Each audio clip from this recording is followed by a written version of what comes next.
Good evening, everybody. Welcome to Encounters. You're probably saying, hey, the commander's on before 11 o'clock tonight. It's only 10:17 and he's on. That's right, folks. I came on a little bit early tonight. You never know what's going to happen. Hey, Susan Murray. Hey, everybody out there around the world. Jan R. Chesno. Good to see Good to see all of you here. Hey, brother. Good to see you, Chesno. Definitely we're amped up tonight. Good to see everybody coming in here. All my moderators, everybody. David, hey, Sprites, good to see you. Mike, acknowledging, I think it's Linda Norris. Welcome, Clint Smith. Nikki D, welcome to the show. Carol, good to see you. Just trying to read all the names coming here. Thomas, welcome to our show. Jackpot. I hope somebody does win the jackpot tonight because it's pretty big. My Cup of Tea, good to see you. Charlene, Tina Sibley, Anne. Run It Up. Hey, Cat Life, good to see you. All the beautiful people around the world. Johnny, be good. Dory, Rachel, Dory, good to see you. Brian Peterson. We like to just acknowledge people here. Avalon, good to see you. Welcome. Gordy, welcome to the show. Big Daddy. Melanie, welcome to the show. Janelle. Mary G. Kilo Mike. Mike Kilo. I think it's a worshiper of the living God. Tony Green. Apre 132 or 32. David Mears, welcome. Dale Powell. Avalon, thanks for being here. Cheesy, I think it's Cheesy. Stacy Shannon. I'm trying to catch these names. Aquarius. Joe Johnson. Marjorie Thompson. SETI 1121. John Green Art. PQ005. Robert, welcome to our show. Everybody in hey, my cup of tea, good to see you. Angel, welcome. Beast Mode, welcome. DM8939, good to have you all with us. User 961, welcome to the show. Ab Woolley, I think it is. Papa C. Loss, welcome. Good to have everybody tuning into the show. Thomas, welcome to Encounters.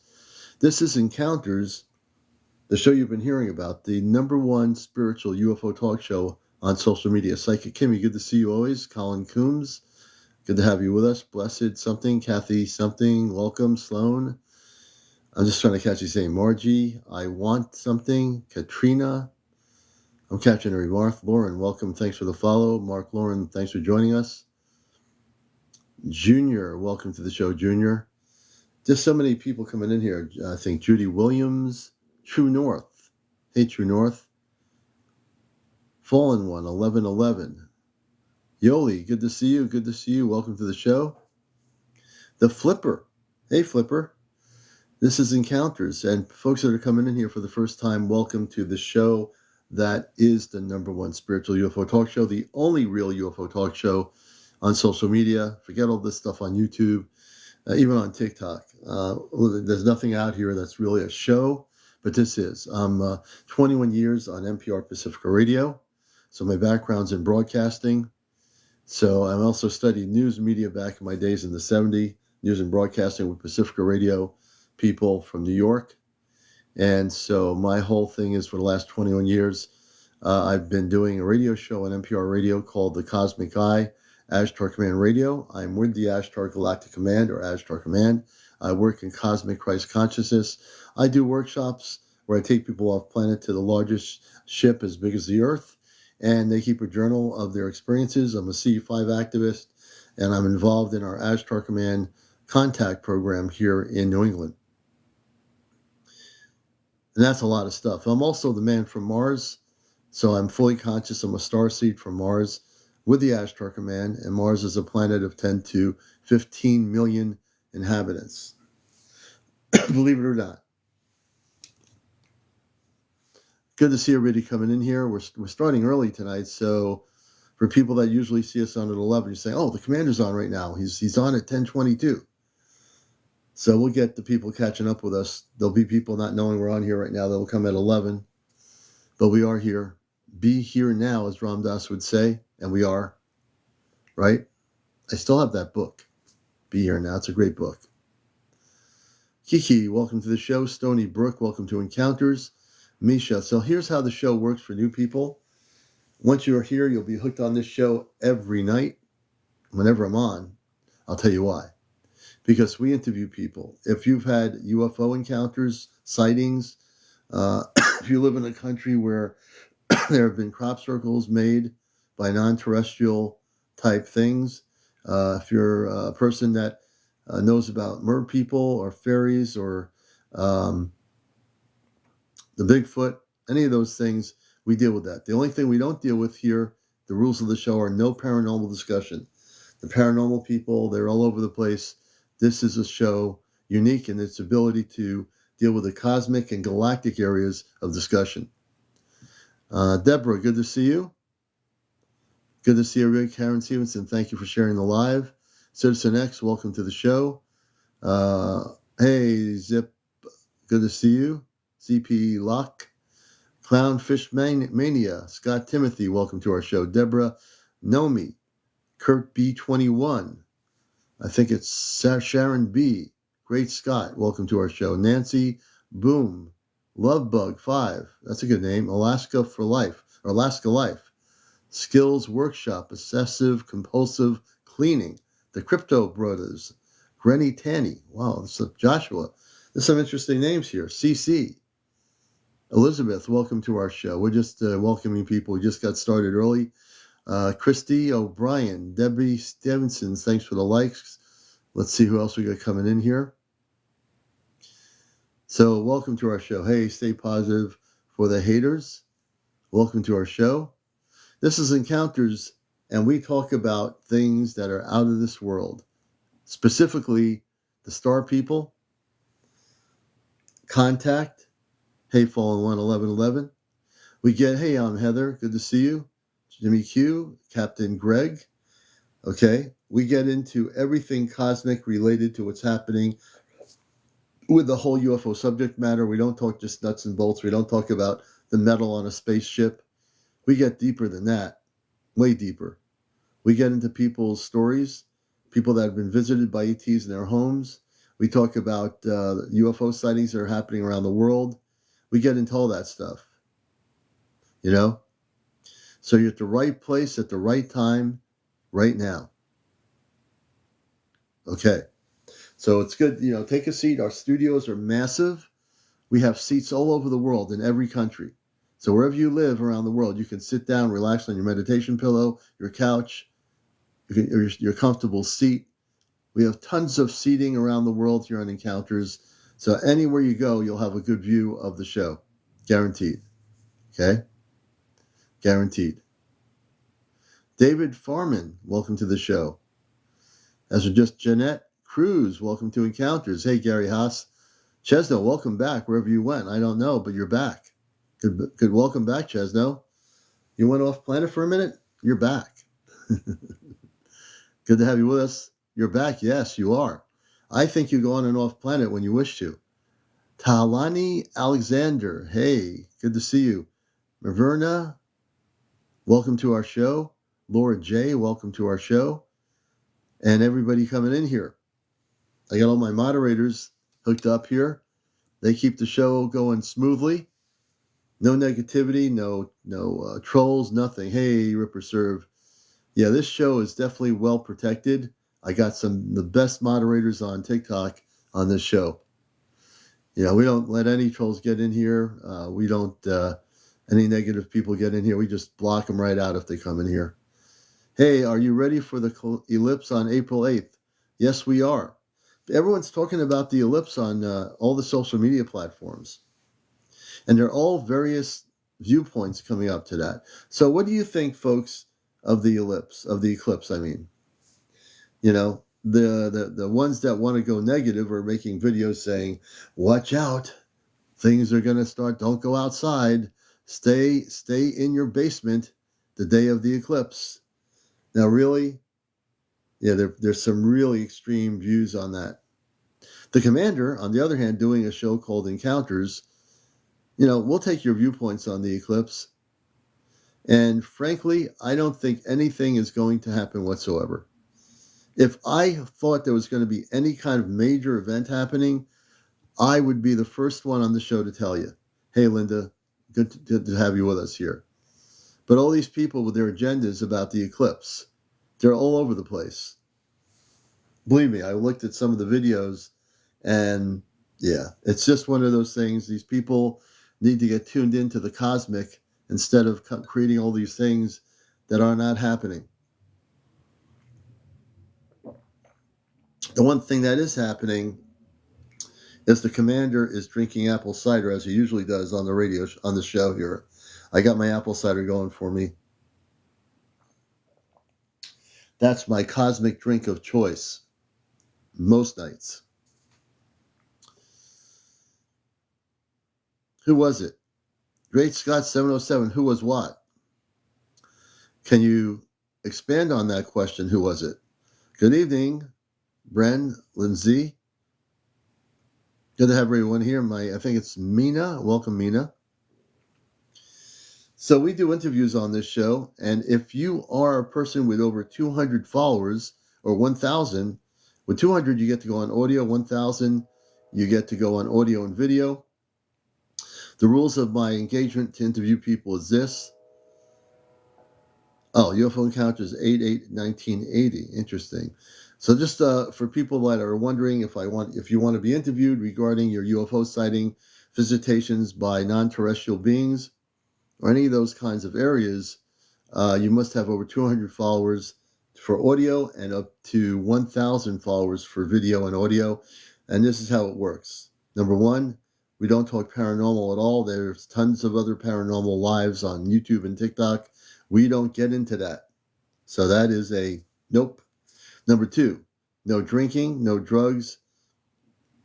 No drinking, no drugs. Just in general, no drinking and no drugs, period. Number three, no smoking on the show. I've had people come on here and smoke on the show, and I almost got myself in problems.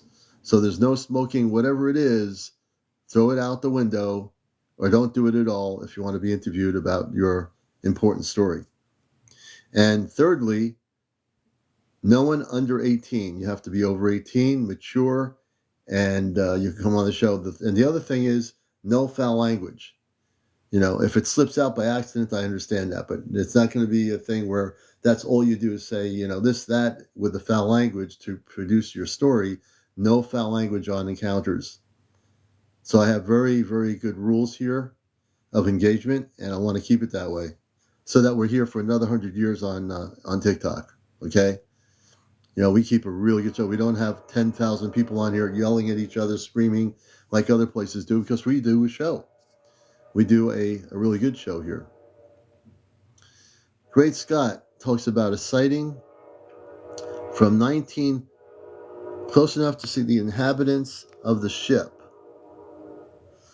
So, Great Scott, I'm up to tell you my experience, message me.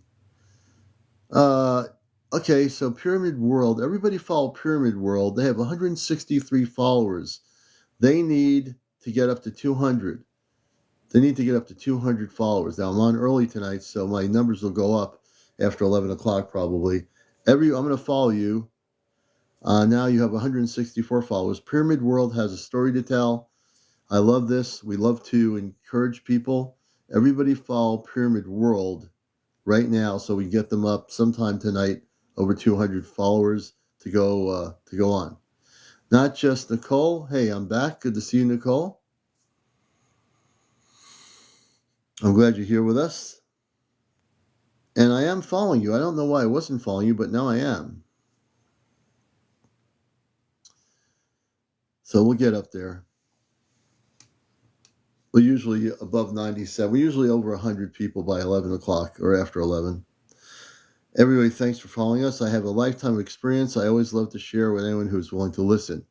We'd love to hear your story, but we have to get you up to 200 followers. You're at 172. I want to hear Pyramid World's story and find out where they are around the world. Pyramid World will be our first guest tonight at 172 followers. They need to get up to 200. And also, everybody tap and share. Everyone's interactive. We need to, share. I'm going to actually share with some of the people I deal with. And we're just going to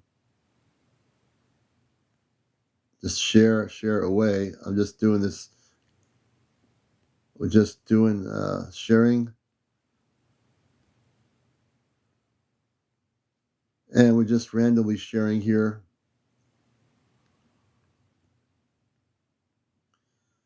Some people aren't on yet, but they will be. I'm just randomly sharing.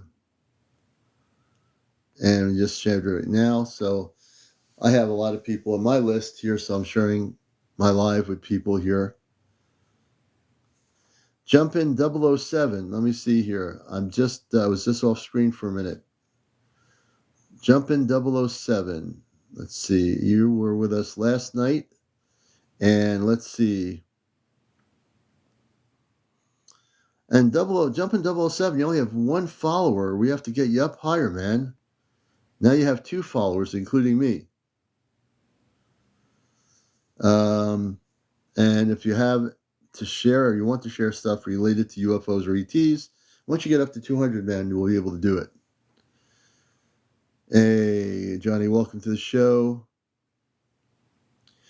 We want to get the Pyramid person on here. Pyramid World. Pyramid World is at 177. Now, I know if we had a couple hundred people on here, we can do this. My audience increases later in the evening. So everybody follow Pyramid World, and we're going to interview them about what's going on in a few minutes. They're still needing to get more people to follow them, and we hopefully will do that tonight. Hey, Johnny of the Third Kind. Good to see you, brother. Another one of my great moderators, Johnny. Marlene, love and light to you and everyone out there. Pyramid World, yep. Everybody follow Pyramid World who's coming on here. I'm going to actually share one day at a time. Just thank you for becoming a subscriber. I'm going to go into my listings. I'm just randomly sharing my live to get people to realize I am on here. I think some people don't realize that we are here. We have to make sure they know. It's all a random thing. It's all random.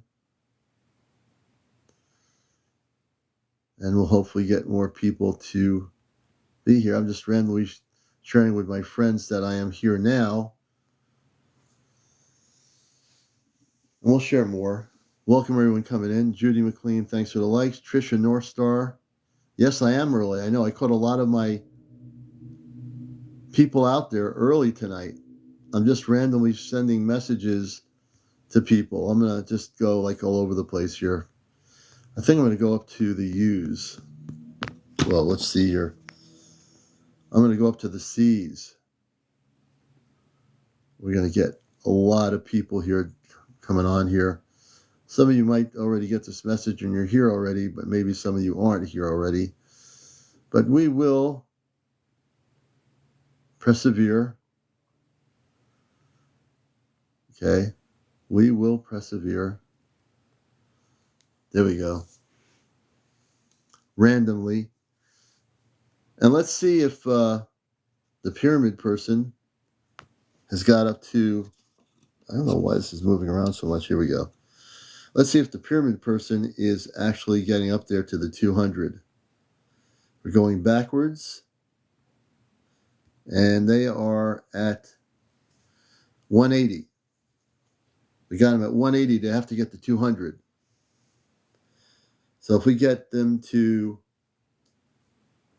200, I can do the interview. We can do this, folks. Let me just move the camera. Here we go. Better lighting conditions for the commander. Let's see what's going on here. Oh, whoops. We're going to get the lighting a little bit better here on the show.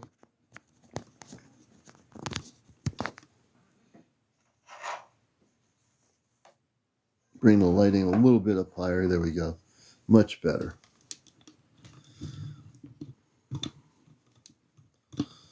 Okay.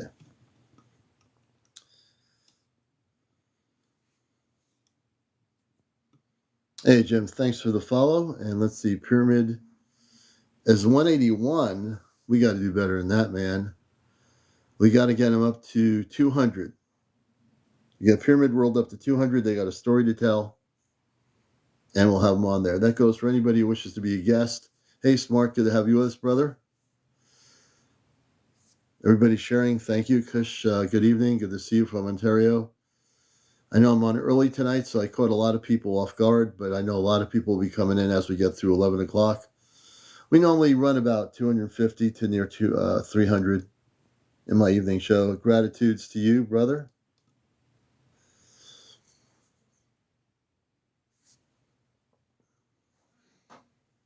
You haven't missed anything, people. No one has missed anything tonight. Cheryl, good to see you. And we are trying to get people who wish to share their stories tonight. Let's see here. Let me see. What's going on here, man? We hope to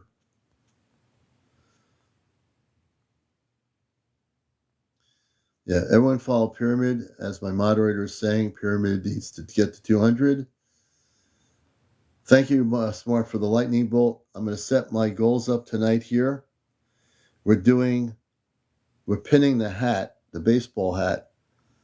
So when I put that up, I'll be doing different kinds of gifts on TikTok that you can go to. And then you can also support what I do by picking a gift out for me, like a hat or something. I love the hats, or whatever you want to do. It's up to you. Psychic Kim, thank you for the hat. You're the first contributor. That means I have 7 more hats available on my shelf. And those hats go pretty quick, so as soon as you give me the hat, I'll wear it. I'm not shy. I'm not shy at all.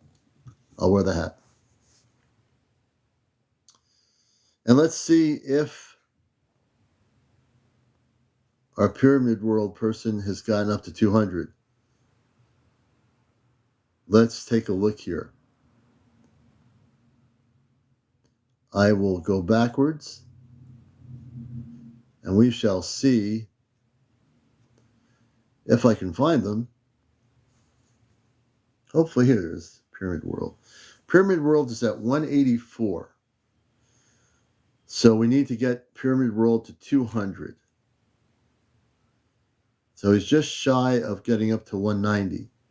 But we need to get Pyramid World up to 200. If we can do that, we will be able to have him or her or him on live. Okay? Just adjusting the lighting here a bit. So welcome to the show, everybody. You're not late. I'm just early. Isn't that amazing? You're not late, and I'm early.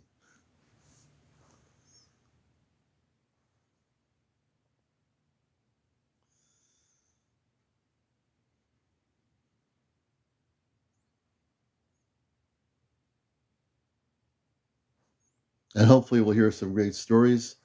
In the meantime, so much is going on about the eclipse, and everyone's talking about the eclipse.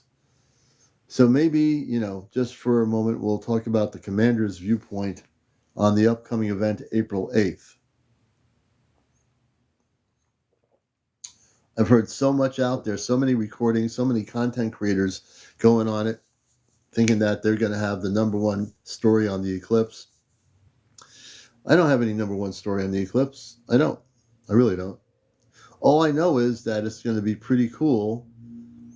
Some people think it's going to cause a lot of things to happen. There are people out there that think that the eclipse is going to be the cause of a lot of different things. Some people think it's a transformational energy or a cosmic switch. It really depends who you talk to, right?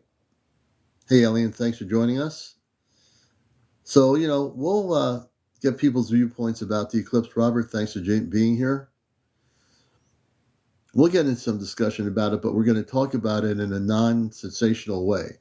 If we talk about the eclipse, it's going to be not this doom and gloom stuff or whatever. We're going to get into a very positive way of talking about it. Truth Duo, will Ashtar Command be up in the skies for the eclipse? I can't tell you, to be honest. They're already up in the skies. Whether they'll be up in the skies for the eclipse, I have no idea. For the eclipse, I have no idea. That I cannot tell you. Moon Over Water, welcome to our show. Daisy, welcome to Encounters. Moon is as an old craft. Yeah, the moon is basically an ET base. It's absolutely an ET base. Without a question. He's equipped. Nikki, welcome to the show. Judy McLean, thanks for the likes. Chapter 13, welcome.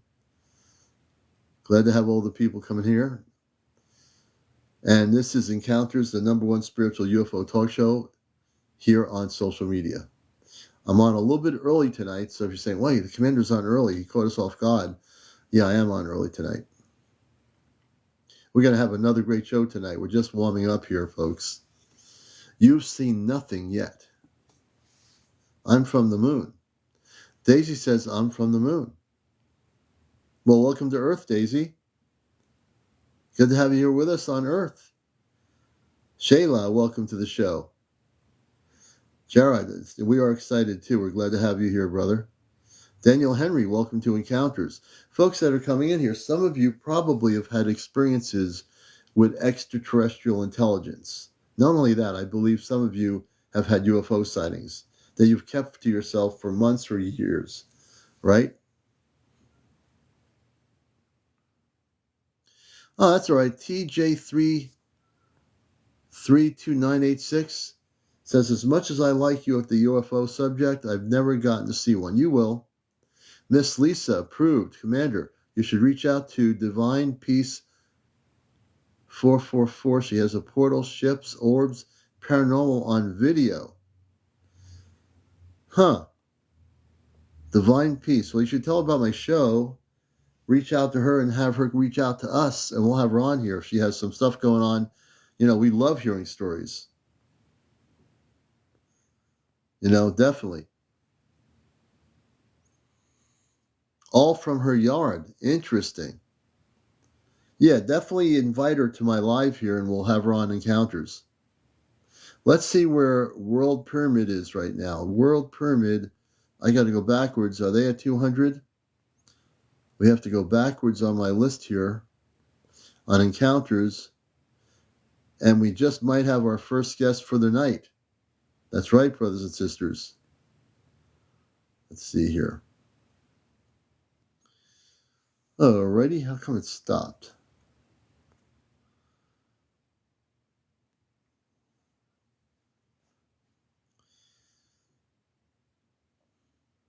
And welcome, if everyone's getting in. I know we're near 11, so a lot of people should be coming in now. They thought that I was, it's Pyramid World. It's Pyramid World, but I can't see them now. Pyramid World, say hello so I can see where you are. Pyramid World, say something. Hello, how are you? Stephen Vile, welcome to the show. There you go.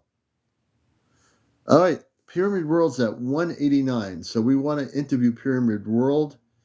They need to get to 200. They're almost there. If they get 12 more people to follow them, follow Pyramid World right now. 12 more people. I'll get them on here.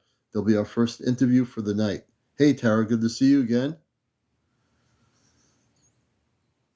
Thank you, Stay Positive, for putting that in there. Oh, Johnny the Third Kind, thanks for pinning the comment. We're going to have some great... Hey, Len, good to see you. Everyone's starting to come in now. Charlotte, I need nine more people for Pyramid World. Let's see here and see where they are. 195, folks. They're really close. Our first interview.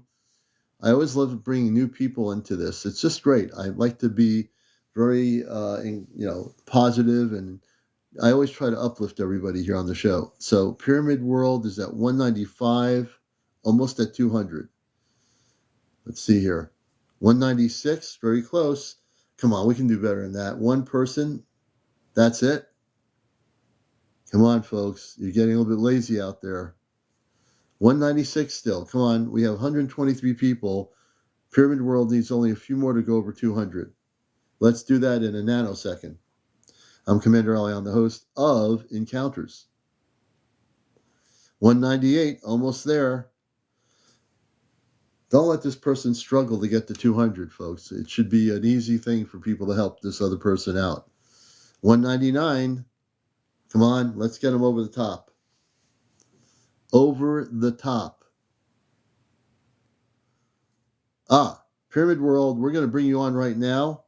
When you come on with me, tell me where you're from, around the planet. Tell me what the topic is related to the UFO subject matter, and make sure also you have to be over 18. So I'm assuming, I hope you are over 18, and we're going to have you on right now. This will be the first time you're on TikTok Live, but you're on the best one, Encounters. So here we go. Everyone, thank you for getting them over 200. They will now be on live on audio. Just press the accept button. You got it. You got it. All right. Thank you, everybody. Hey, welcome to the show. Wow. Hello. Thank you. Yeah, we help our people get up here when they have something to tell. So welcome. I'm from Buffalo, New York. And my name's Jonathan, and that's all I'll say. But That's fine. That's all you have to do. my first encounter, well, the background is my dad. When I was a young child, like 3, 4 years old, my dad had like a MUFON meeting in my living room, and I was just a little kid, and I just kind of thought they were all crazy old guys. It was pretty funny. And Yeah. to me, and I'm just like, yeah, whatever. And then, just being a kid.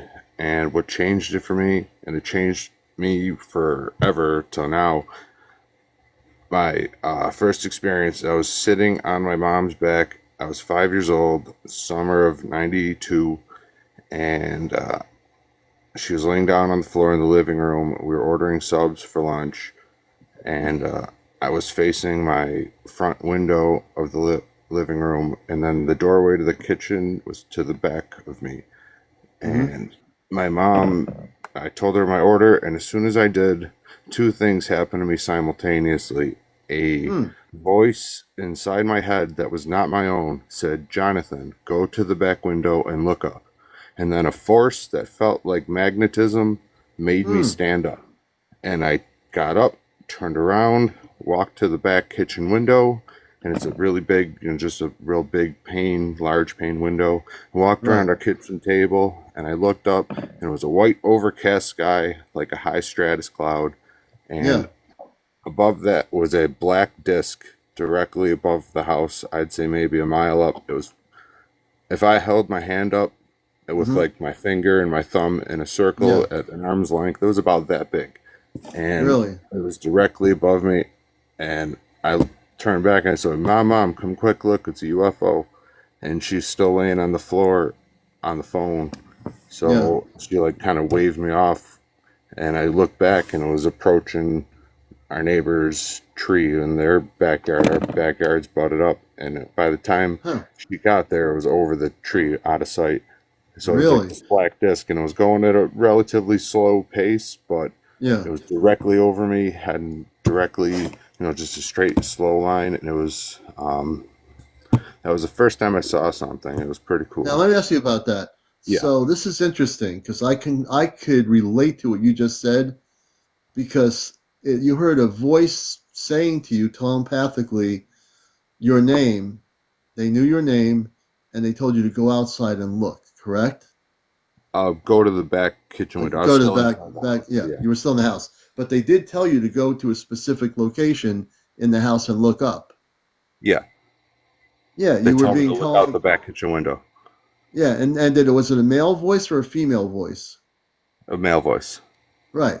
So they were space people communicating with you telepathically. Do you realize that? Yeah, that's kind of what I thought it was, and that's what it was. Yeah. It's the occupants of that craft. Yes. Obviously, I think they were positive. I read information on interviews here.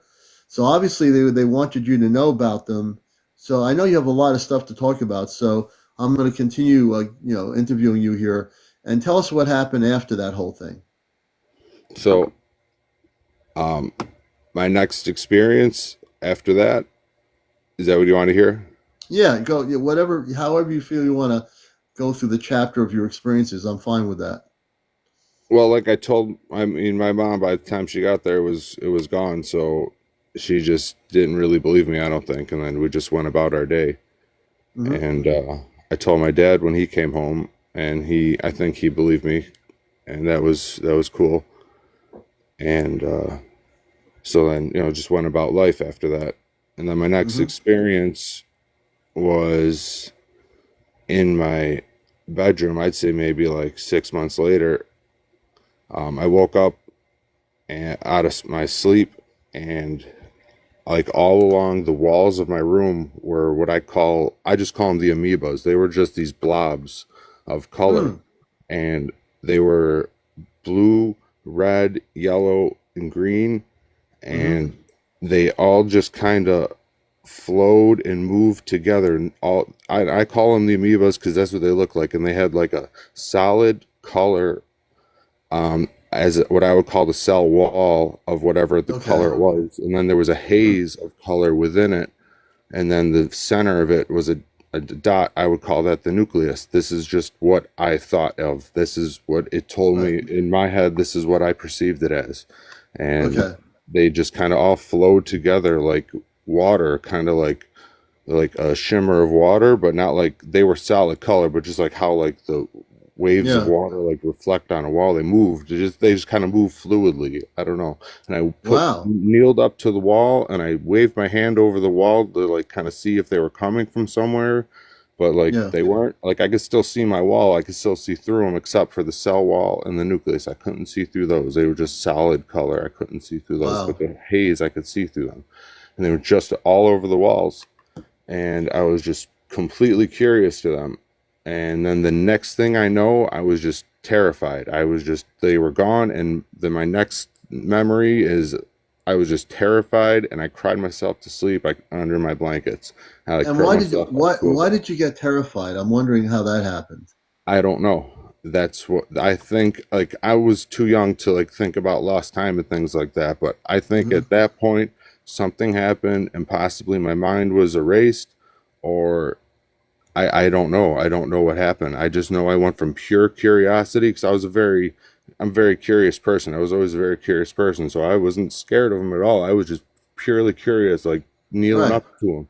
Then the next thing I know, maybe I touched the wall. I don't know, but the next thing I know, I was just terrified. Right. Right. So do you think that being terrified was just based? How old were you then when that happened? So I was probably just turned 6. I You think were that only happened six. Well, about yeah, six you're months only a little after. kid. You're 6 years old. Yeah. I can understand that. I can relate to that. I mean, at that age, you're just a kid. All this stuff's happening to you in the room. These things that you call blob, different colors. Did you feel when it was happening? Like, did you have a curiosity that, oh wow, this is really cool as a little kid, or did you just feel like, did they do anything to you? These things, or did they just disappear?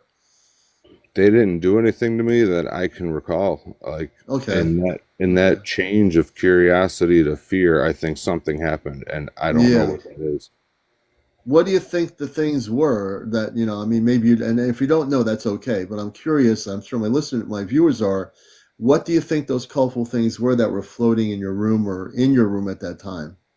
Well, they were just like a surface of light emanating Mm. like on my walls. They were just On your only on the walls? walls, and they covered the entire amount of walls like of my room. They were probably the size of maybe like a small soccer ball, maybe a little bit Yeah. smaller than that. And they were Smaller? all Yeah, I about know. that general size. And then like That's pretty none of big them though for a soccer overlap. ball. Yeah. Like Yeah.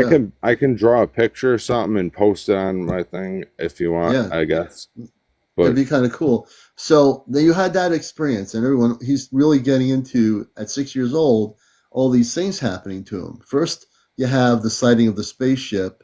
You hear a voice in English saying, look up when you go to another part of the house. Then you have this happen. How old were you when you had the sighting with the spaceship? That was 5. I was 5 years old. It was You were a year. it was you, probably like June or July of 1992. I don't remember the exact month. so that was a year before this happened. Well, then that was in the summer. My birthday had happened, so then it was about 6 months after. It was like during the winter time, maybe, and so Okay. it was like I had just turned 6. Okay. So as you're continuing through this, you went through this thing, you're freaked out over it, which I can understand. You're only 6 years old. What else? There's a lot of things I think happening with you. So what happened after that occurred? What else happened? After that, about 6 months, I'd say, no, maybe about a year after that, it happened one more time. I don't remember exactly how long it was, but it was after my sister was born, and then her Hmm. crib was in the same bedroom as mine, just on the other side of the room. And then I woke up, and this time the amoebas were on the walls, but Hmm. they were accompanied, like what woke me up was like a screeching siren that the best way I could describe it is it sounded like somebody took an ambulance siren Hmm. and a fire truck siren and threw them into a blender, and it was just Hmm. I can't Oh my even God. duplicate it. It was just a horrific screeching sound. And I was I woke up to it and I was a little bit scared, but I wasn't like terrified. I was just a little bit Right. scared. And then I see the amoebas on the wall, and then I had the urge to go to my front curtain, and I don't know why. And I held my hand on the curtain, and Hmm. I said, if I open this curtain, I'm going to regret it for the rest of my life. If I don't open this curtain, I'm going to regret it for the rest of my life. That's what I Right. Either told way. myself. That is exactly what Right. I told myself. And then the next thing I can remember is again just utter terror and Hmm. just utter absolute terror was over. I was overcome by it, and I curled myself into a tight ball. My joints were Oh creaking. my I was gosh. pulling myself so tight, and I cried myself to sleep. And I don't know what happened. I have no idea what happened at that point. But again, that's I don't know. They But you, something must have happened, and they were you erased my in memory. front of?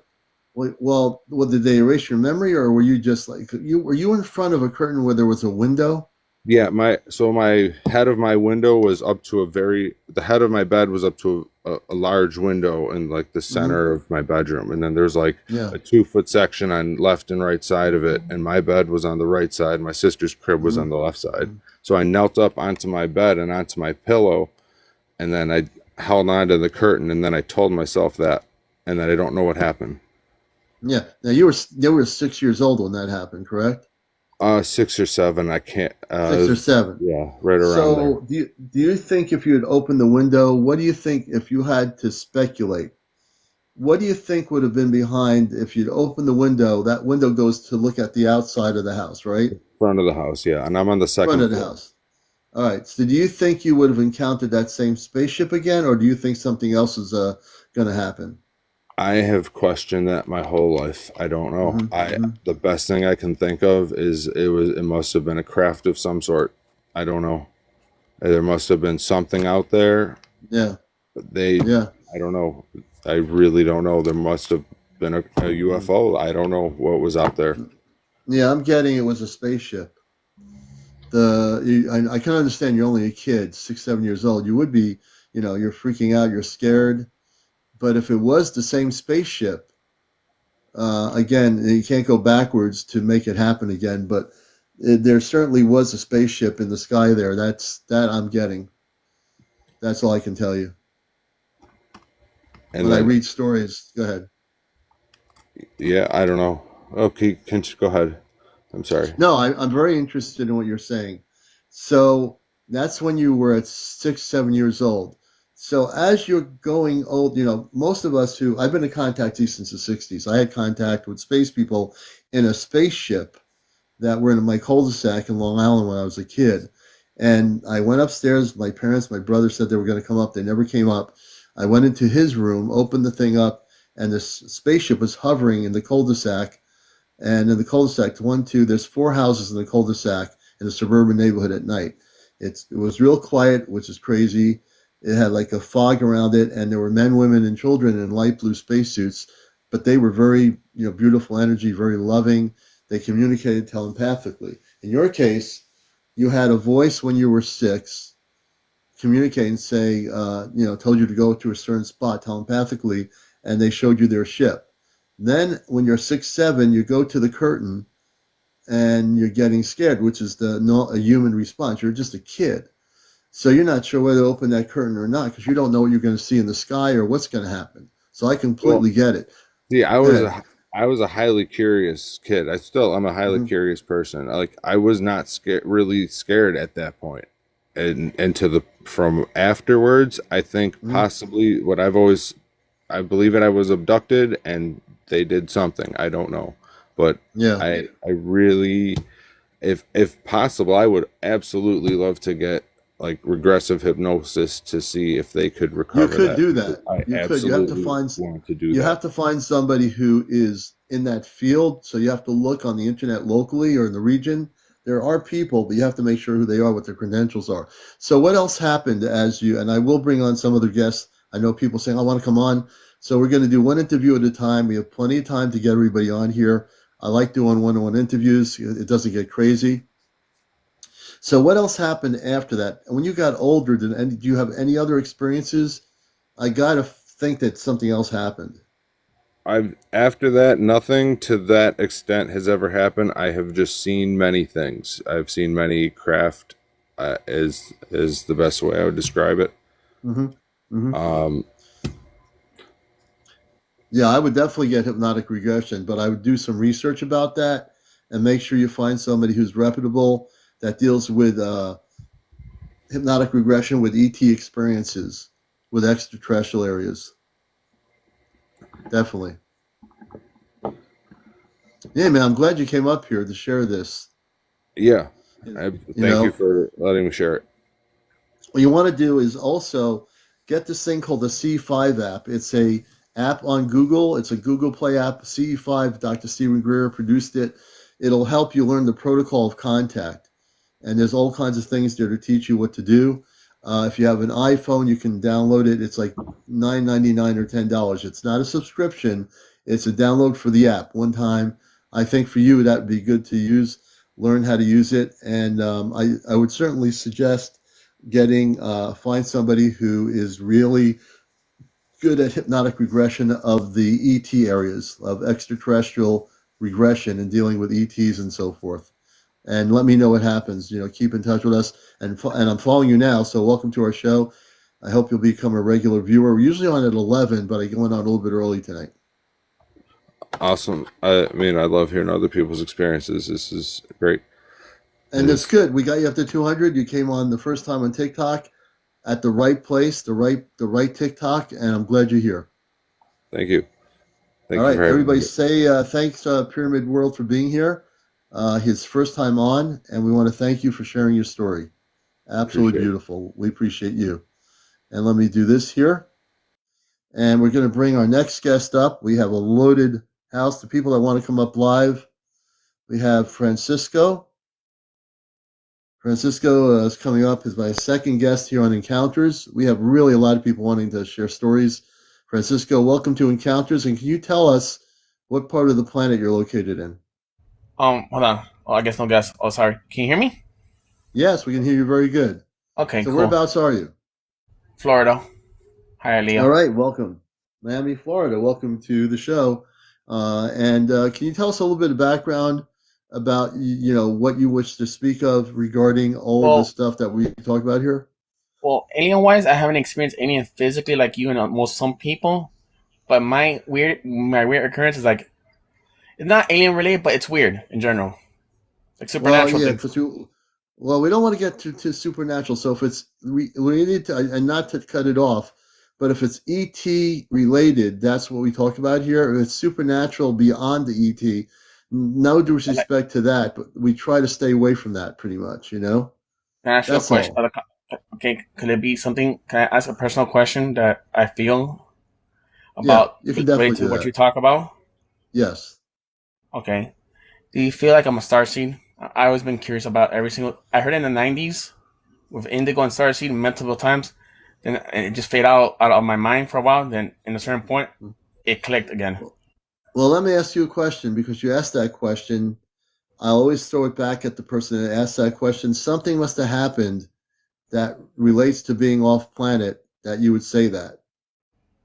Is there something that you realize that you know that you're not forwardly speaking of that experienced in your childhood that makes you want to think you're a starseed? I'm not saying you're not, but there's when you say that, there has to be something that relates to something in your life.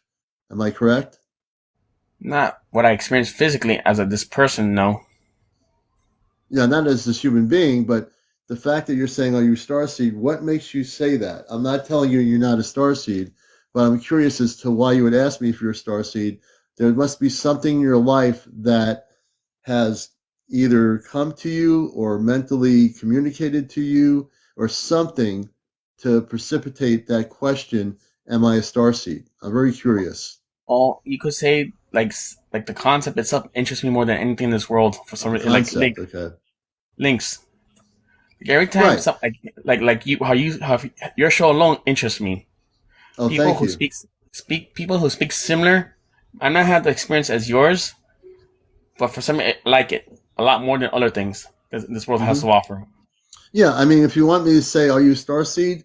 I would say you probably are. You just have to meditate, which I teach people to do. Get into doing the word you and om, which are the two key vibrational patterns of doing meditation, and learn how to meditate and focus on yourself within Christ consciousness and say to yourself, I wish to, as a Christed being of light, connect with my star family. And again, as simple as that, not making it complicated. I don't do that in my workshops. I make it very, very uncomplicated to teach people. So Can I if ask you one you, question? yeah, go ahead. This is the realm. The manifesting had to do with extraterrestrials on some level. Like I mean, manifest that actually did happen, but it took a while before it showed up out of nowhere. Okay, repeat the question. I'm sorry. Like manifestation, like wishing for something. Manifestation. Yeah, you can manifest communication to your star family, but you have to work at it. You have to meditate. You I'm have to I'm talking focus. about like things that you wish for, like in the back of your head. You like say, I wish for this to happen or this to happen. You feel it'd be nice that this happens, and suddenly it does happen for real. It just took a certain amount of time before it comes true. Well, you can wish for something to happen, but you also have to be tuned in and know what you're doing when you're wishing for something to happen. So you don't just want to wish something to happen. I'm You just saying, want to like be it's like you do it without thinking about it. You just say it would be nice if this exists, or what about a land that should be built for homes for people? Now, maybe not in the way you want it, but close enough. right, You right. know, No, I understand completely where you're coming from on that. It's just that I understand that, but I usually will tell people um, really to do practicing of the meditation to connect with that level of consciousness. That's really the key factor. mm. It really I is. I don't know You can do why. it. I think Like you can do it. I know you can do it. there's other people similar who share similar analogy with the contact with extraterrestrial or divine, whatever they go by many names. For me, it's like certain people, like the word resonance or link or feeling, right? Hmm. Every time I find somebody, certain people hit home than others. You is one of those people that hit home. Like Oh, it's thank like you. I mean, really honest, it hits home to me.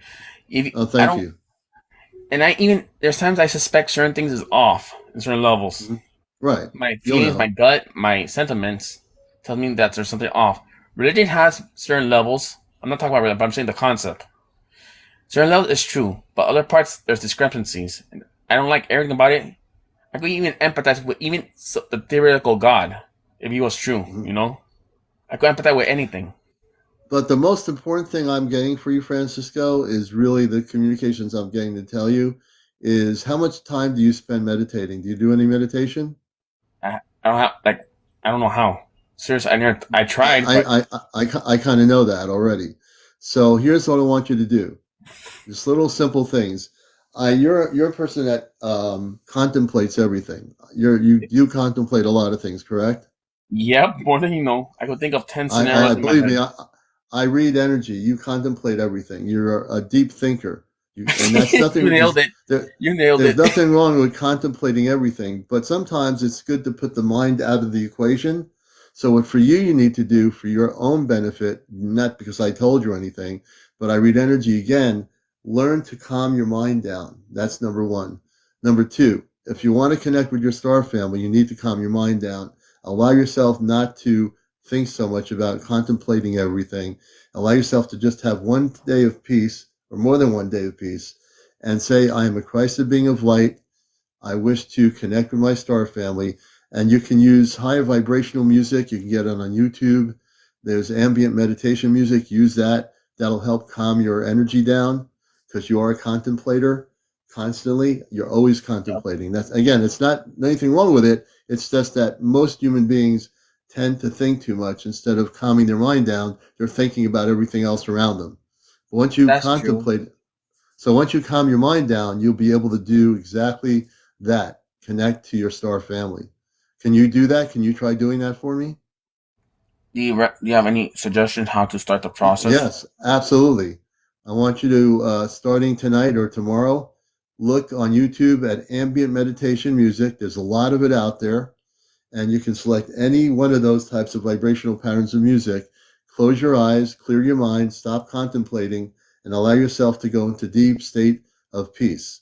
And when you do that, say, I am a Christed being of light. I want you to use the word you, like you, or om, like om. Those are vibrational energies in those words. And as you keep repeating those words, those mantras, you're going to allow yourself to be at peace, which will allow yourself to communicate. And if you do that on a regular basis, you're going to have an incredible transformation of consciousness. So that's the only way? That is the main way. It's not the only way, it's the main way. It's the main gateway to your cosmic reality. It's the main way. That's what I teach in my workshops. I take people off planet in my workshops. And when I take them off, they remember everything they experienced. When I May I take to ask? the big shit. This is more a deep question. I just thought Yes. I always had a, like you said, contemplating. I always had questions like, why do certain people could dream than others? Is it because we're poisoned? We're limited? We're blocked? No, there's no poison. There's no poison. Don't believe any of that stuff. I'm The just saying. reason why the reason why some people dream more than others because some people are dreamers. They just have a natural ability to dream. Other people that don't dream, it doesn't mean they can't dream. It's just naturally some people don't dream as much as others. There's no real answer to that except that some people are dreamers, other people don't dream as much. And there's many kinds of dreamers. So there's not one type of dreamer. Everybody's different. So again, I would suggest focus on the meditation. Do that, and I think you're on to the beginning of something great. Mhm. All right? Okay. I have one. I say you kind of nailed it. I do think too much, and I don't know if it's a bad or good thing. You said it's not a bad thing. Like I'm It's not a trying to be bad thing, but you're thinking too much about what you're going to do, and don't think so much about doing it. Just actually do it. Just meditate, do it. Don't think about it. Don't think about how hard it's going to be. You know, I've had people in the past that's say, not what I'm concerned Commander, about. I mean, it okay, might go be ahead. at first. It might be at first. I admit to focus, to think positive things. I always think positive now. Before I used to be overthinking of the opposite direction, negative. At one point. Yeah, just as some of the people say, just need to ground yourself more. You're not, when you ground yourself a little bit, you'll actually be able to just focus and center. It's like, when you go out in the world and you're, walking on a city street, everyone's talking, chattering, walking everywhere, going somewhere. Everyone's all over the place, rushing everywhere. You have the ability to just be in one place, sit still, and not think about anything. It'll take you a little bit of time, but you can do it. I know you can.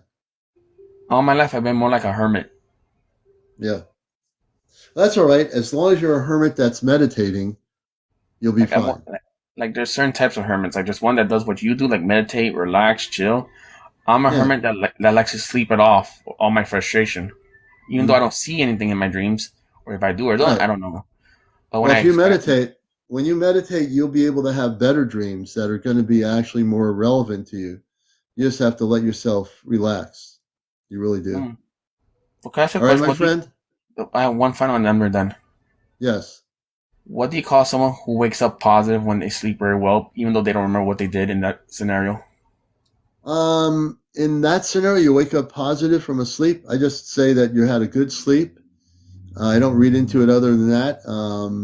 And you're going to have probably a positive day. If you had a positive sleep, your energy's good.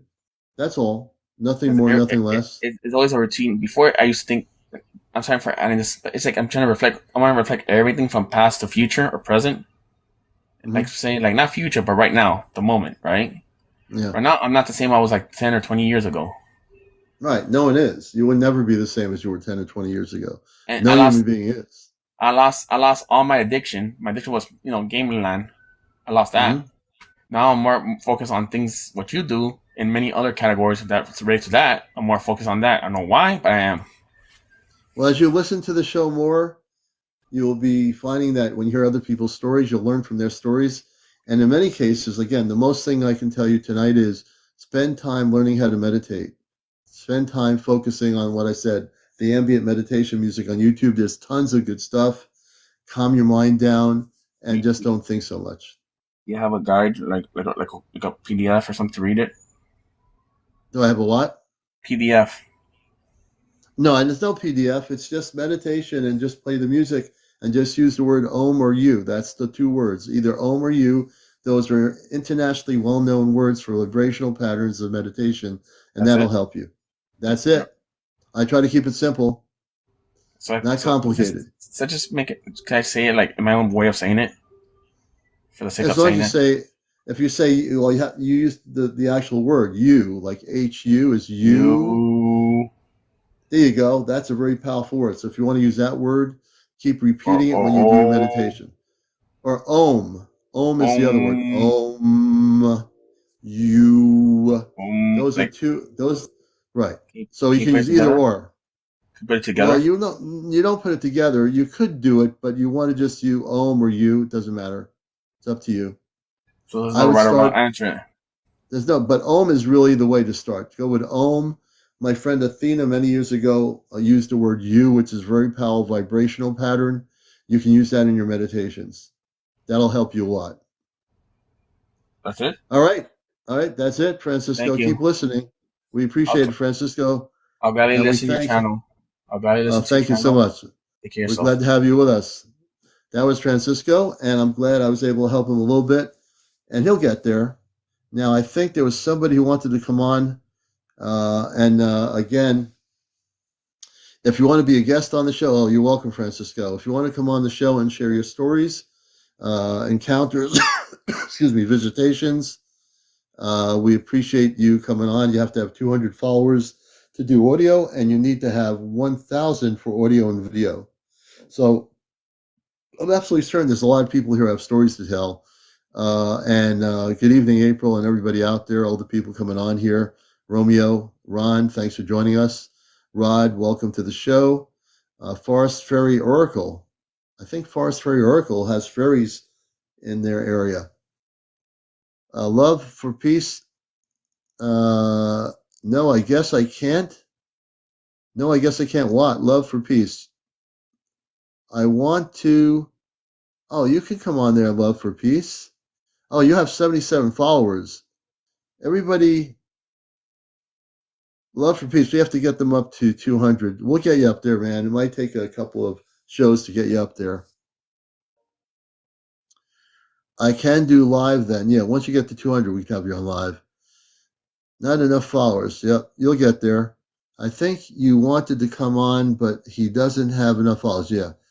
Yeah, so everybody follow him. We'll get him up there. It might take a few nights. I know there's another person that, let's see here.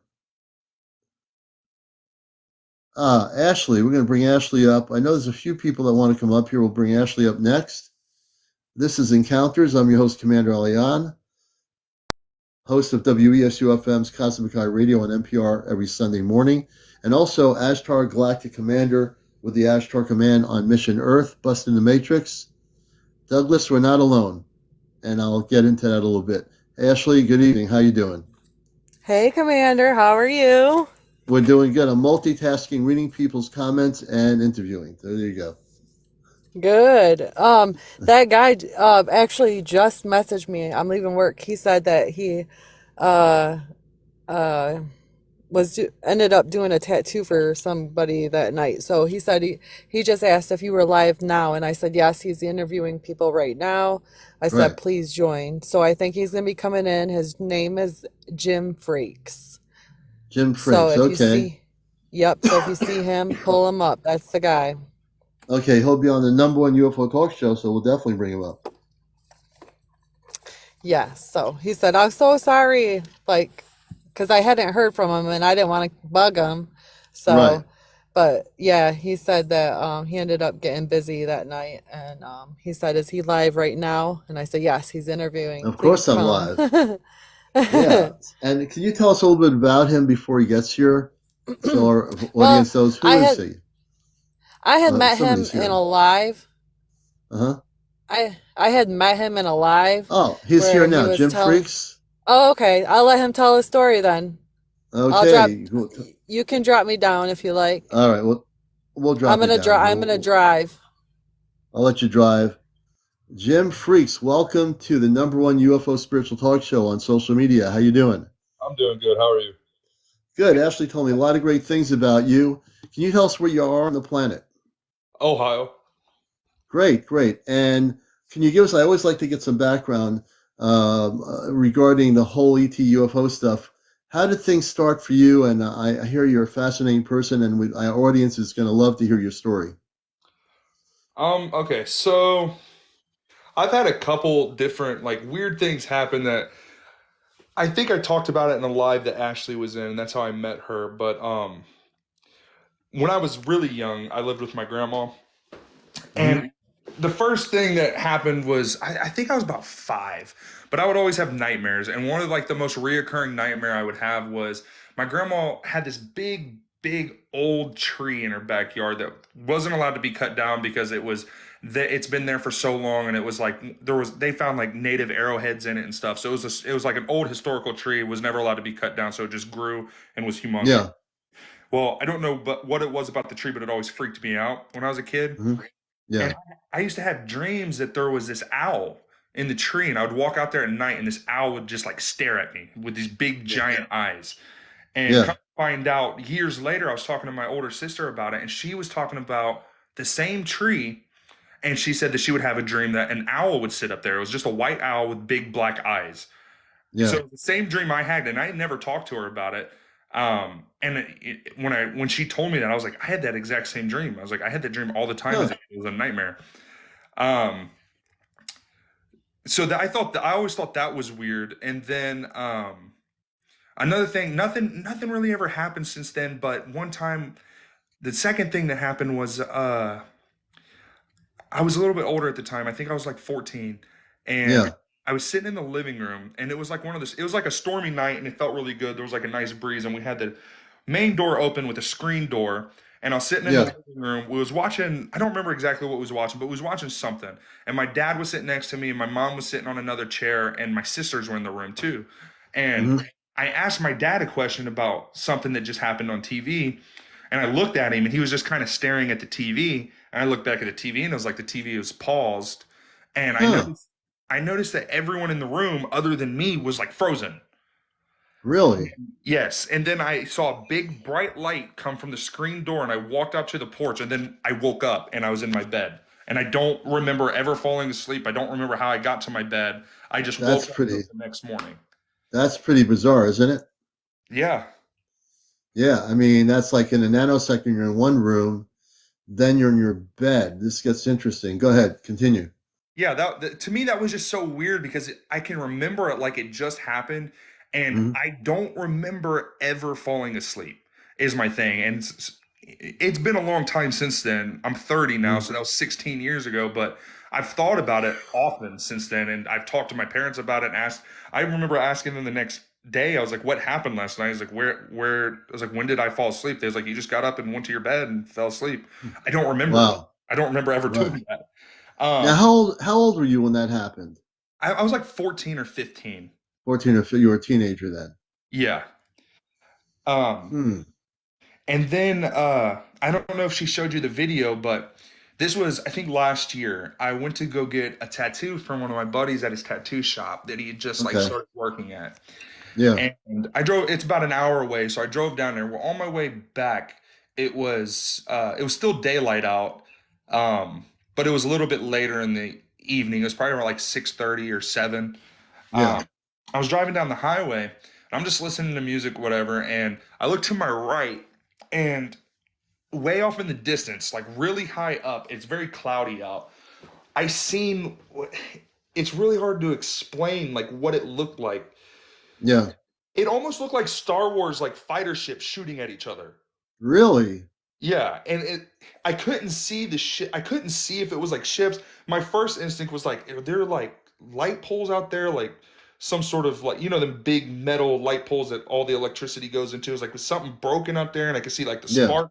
But I saw like red sparking. and green. Yeah, and when I was looking, I was like, there's no way because where that's at and how high up that is, there's no way Yeah, that that's like a light post or something. Like right. there's nothing out there, and it was really high up in the air, and I took a video, but it's like, God, like it's one of the videos, man, where everyone makes fun of, like, oh, why are the videos all grainy and shaky? But I was driving down the highway trying to record while keeping my Right. eye. It's hard to do that when you're driving and you're trying to record too. Yeah, and I had to People don't zoom realize up that. real far for you guys, like for the video to be able to see what I was talking about. So it's like a Right. little shaky and stuff, but Yeah.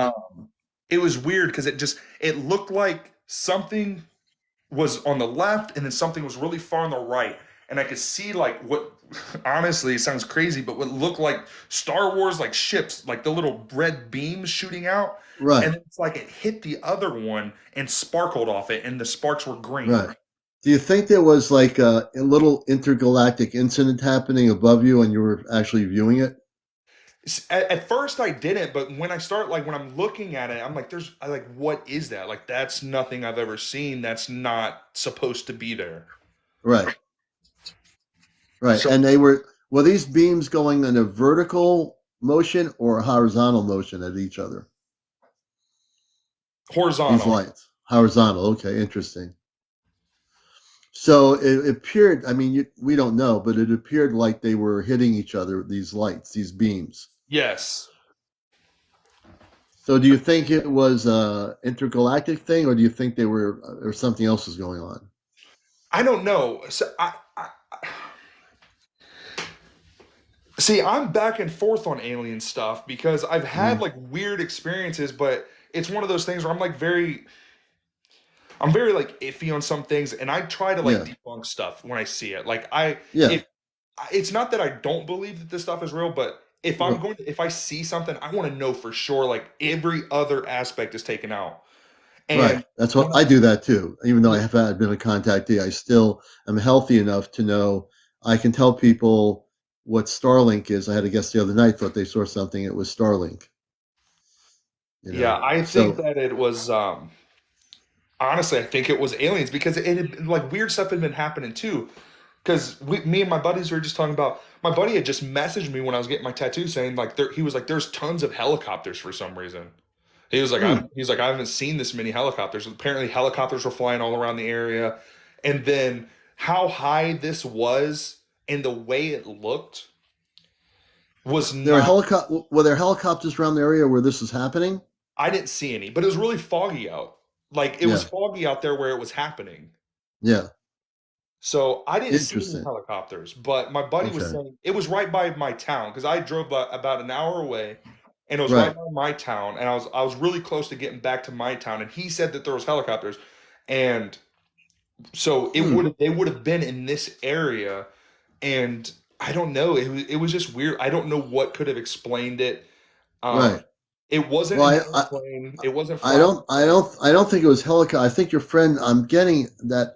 I'm trying to figure out whether he said with the incident happening, there were helicopters, maybe military helicopters, maybe trying to intercept or whatever was going on out there. But I don't know that. I'm just like speculating here on what he was trying to tell you.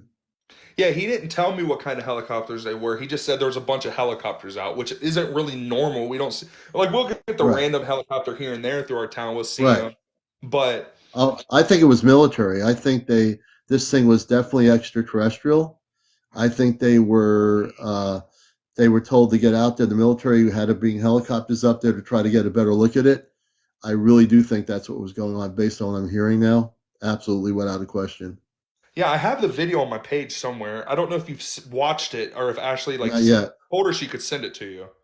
Yeah, if she sends it to me, I'll look at it. I'll definitely review the video. Yeah, because I have I have it my. on. It's I weird. want to see it. I want to see it because my main page on here, I haven't had good stuff recently, but I have a lot of real, genuine spaceship videos from all over the place that I posted. Yeah, I've not ever seen personally seen spaceship. I've seen weird stuff in the sky around here, and Ohio's like known to be. First of all, it's known to be very haunted.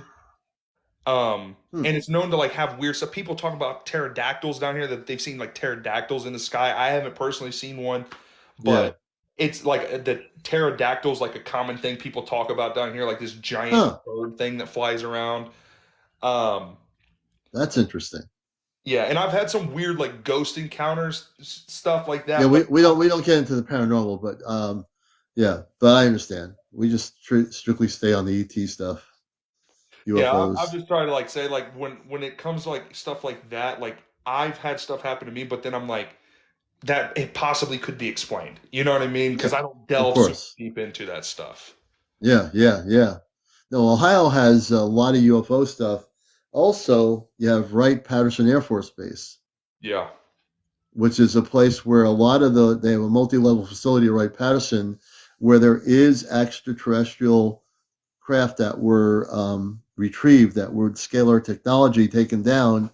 And they also have at Wright-Patterson, at lower levels of the base on multi-level facilities, they actually do have some ETs in captivity on that base. Now, I know this because we have somebody on the inside of the DoD that had mentioned this to me. Oh yeah, Ashley said to tell you about the shadows. Yeah, I could see like the outline of stuff in the sky too. Like it was really dark, but I could see like when I it's been a while since I've watched a video and it happened so long ago, but I feel like when it like the laser beam hit the thing, you could see like the outline almost. Yeah, You yeah, know what I mean? Like I don't know. I have the video. I'd have to rewatch it, but it's hard to see in the video because I'm like it's I'm zoomed in so far and I'm driving and I'm trying to keep steady, but you can clearly see them shoot. It's like them shooting at each other. yeah. There must have been something. There are different ET races that in our atmosphere have been recorded actually up in the atmosphere having intergalactic conflict with each other, if that is. Now, this case, I don't know if that is what it is or whether it's something else. That's the only thing that baffles me. I mean, you definitely had a real ET experience with the spaceship thing with this. The question is, were they two different fractions of different ET civilizations that were conflicting with each other? Or, we don't know. I mean, that's the unanswered question. But your experience, without a question, as I'm listening to it, is definitely extraterrestrial. Yeah, and another weird thing about it too is that they were hovering. They weren't moving. You know what I mean? It's Yeah, not like they were yeah, flying. It's they were staying still, like shooting. Like it looks like they were shooting at each other. Which, as far as I know, we don't really have a whole lot of um, nothing that I know of that humans have made that can just sit there and hover. You know what I right. mean? Like, at that, especially at that, like how high they were. Yeah, yeah. They're definitely here now. I mean, a lot of these type of craft are here all over the planet, and we're going to see more of that happening. I don't know if I actually told you, but I work with the Ashtar Galactic Command. I've worked with it before there was any internet or websites. I didn't come from here. I know it's a stretch for some people. Me, I came here from Mars with an inhabited planet of 10 to 15 million people live on there. But on Earth, the lies on this planet are that there's no life on Mars, or there used to be life on Mars, and it can't sustain life. But Mars has a Earth-like atmosphere and a light blue atmosphere during the day, and it has oxygen. And it also has people that live within the planet versus on the surface, although now there's people living on a certain portion of Mars on the surface, just like people live on Earth. So it's interesting. I'm interested in your story. I have a lot of knowledge because of where I come from, and my cat is now talking to me. But I have a lot of knowledge about this subject, so I'm really glad you're here sharing your stories because that is really important. This is a place where people can actually validate their stories with a lot of our viewers all over the world. So I'm really appreciative of her getting you on here. Well, yeah, no problem. I'm just like I'm one of the people where it's like if aliens came down here tomorrow and was all over the news, I wouldn't even be shocked or surprised about it. Yeah, it's happening soon. In the next 3 years, we're having contacts happening, but in the next 3 years, the increased spaceship sightings will increase all over the world, without a question. Is it going to be like a Is it going to be like, this is one thing I've always wondered, is like, if they come down here, is it going to be like a takeover type thing, or just to like teach us and like learn? No. Okay, so I'm going to answer your question because a lot of people on Earth have that question. No takeover. That's all negative hype by websites, content creators on the internet, and all of it's not true. So here's what the truth is. The star people that are coming here, the space people are coming here. They look just like us. They're very advanced spiritually and technically. They're coming here because they've been here billions of years before we were here. They're coming back because it's time, and they're coming back to help us. These are men and women from other planetary systems that live in peace and harmony, and they're coming here to help us, help you, help me, all of us. They're here to teach us how to take care of our planet. They're not going to do it for us, but they're going to help us attain the ability to learn how to take care of our Earth. And our planet will be going into a shift, which will be into a spiritual vibrational pattern that will allow our planet to live in harmony with other planetary systems of peace. So the information I'm giving you now comes direct. I have this information because, like I said, I work in human consciousness. I work in galactic consciousness. I work in cosmic Christ consciousness. And I'm basically one that does not read or follow anybody or anything. My information is directly from off planet. So I can tell you this is the time that's happening. There's no fear to be had. There'll be people creating videos of fear-based stuff from the religious perspectives about ETs. There'll be people in the non-religious perspective in the science community that will present their extremism of what's happening. But the truth is, the space people have been here many times before, and now it's time for them to come back. And these are our brothers and sisters. We all have what we call star family, biological family, and we have star family. So what we're going to see now is, in the next 3 years, contact. And the contact is not going to be like Independence Day, where another negative movie, where these big ships come to take over the planet, or like Close Encounter. Was it what's that movie? I can't remember it anymore. It's War of the Worlds. Yeah, like the War of the Worlds Hollywood movies or things like that in that framework. All those movies were meant to scare people. So the day that the space people come back to Earth, the perception is that they look like War of the Worlds. They come out of their ships, they gobble people up, and all this stuff. It's not true. It's all fear-based stuff. That's not true. So I want to answer your question, and I am trying to do the best I can on it, is whatever you hear out there, whatever you see that's negative about ETs coming to Earth, coming back to the planet, don't believe it. This goes for everybody out there. Don't believe it. It's not true. It's somebody's agenda. It could be the government's agenda. It could be a plant on the internet, on YouTube or TikTok or Facebook. And there are plants in the government that want you to believe that there's something negative when contact happens, when it starts happening. It's not going to be that way. Be more concerned with the people that are running the government involved in these programs that are trying to prevent contact from happening, like the Pentagon for 70 years, covering up all the information regarding contact. Those are the people you should be more worried about. Certainly more worried about than whether the space people are coming here. They're coming here for very peaceful reasons. I'm glad you asked that question because a lot of people have that on their minds. Yeah, no problem. Well, I appreciate you having me up here. I'm going to get off. I'll let other people get on. Well, Jim Freaks has been our guest. Everybody, give him a round of applause. You've been great. If you ever had any new information or things happen, you know where I am here, and you can join us. We're usually on at 11 o'clock with Encounters, and this is the only real spiritual UFO show on social media that we do live stuff here. So thank you for being on here. Awesome. Thank you, sir. All right, man. He's been an awesome guest. Everybody give a clap here and say thanks for being here. We're going to have another guest coming on here. And our next guest, Cat Life. I'm going to bring Cat Life on here. No, I'm going to bring, you'll be next after I promised somebody else here. I'm going to go in order. Let me see who it is. Going back here. Here he is. They are. I found them.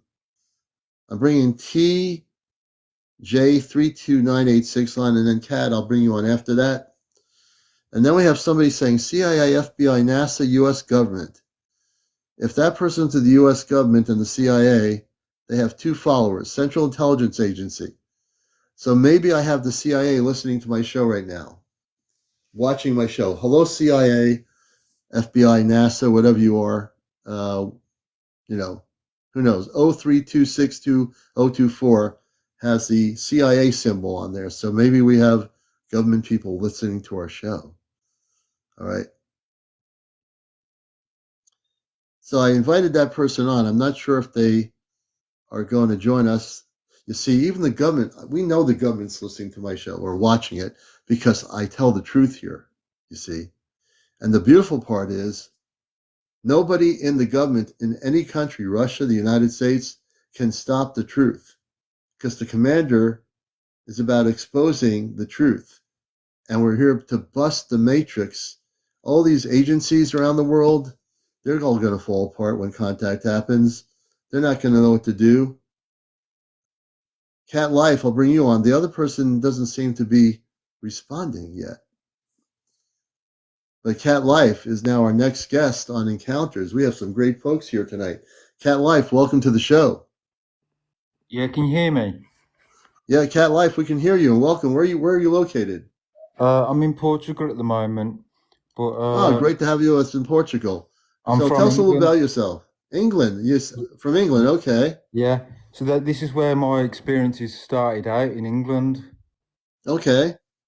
And can you tell us how old you were when your experiences started for you? I'm always curious. It was from my childhood. We had an experience where we was on the motorway and we was doing a journey which should have taken like 3 hours. I was with like my mum and dad, and we was in like an old car. This was going back like 40 years ago. Mm-hmm. Something like that. And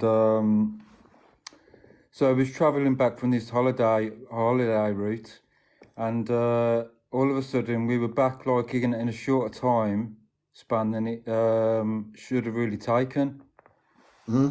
And they remembered seeing like a bright flash of light, and then they were, back nearly home. They looked at the clocks and they was like, "What's going on?" Like, we should have taken much longer. They looked at the map and everything, and then.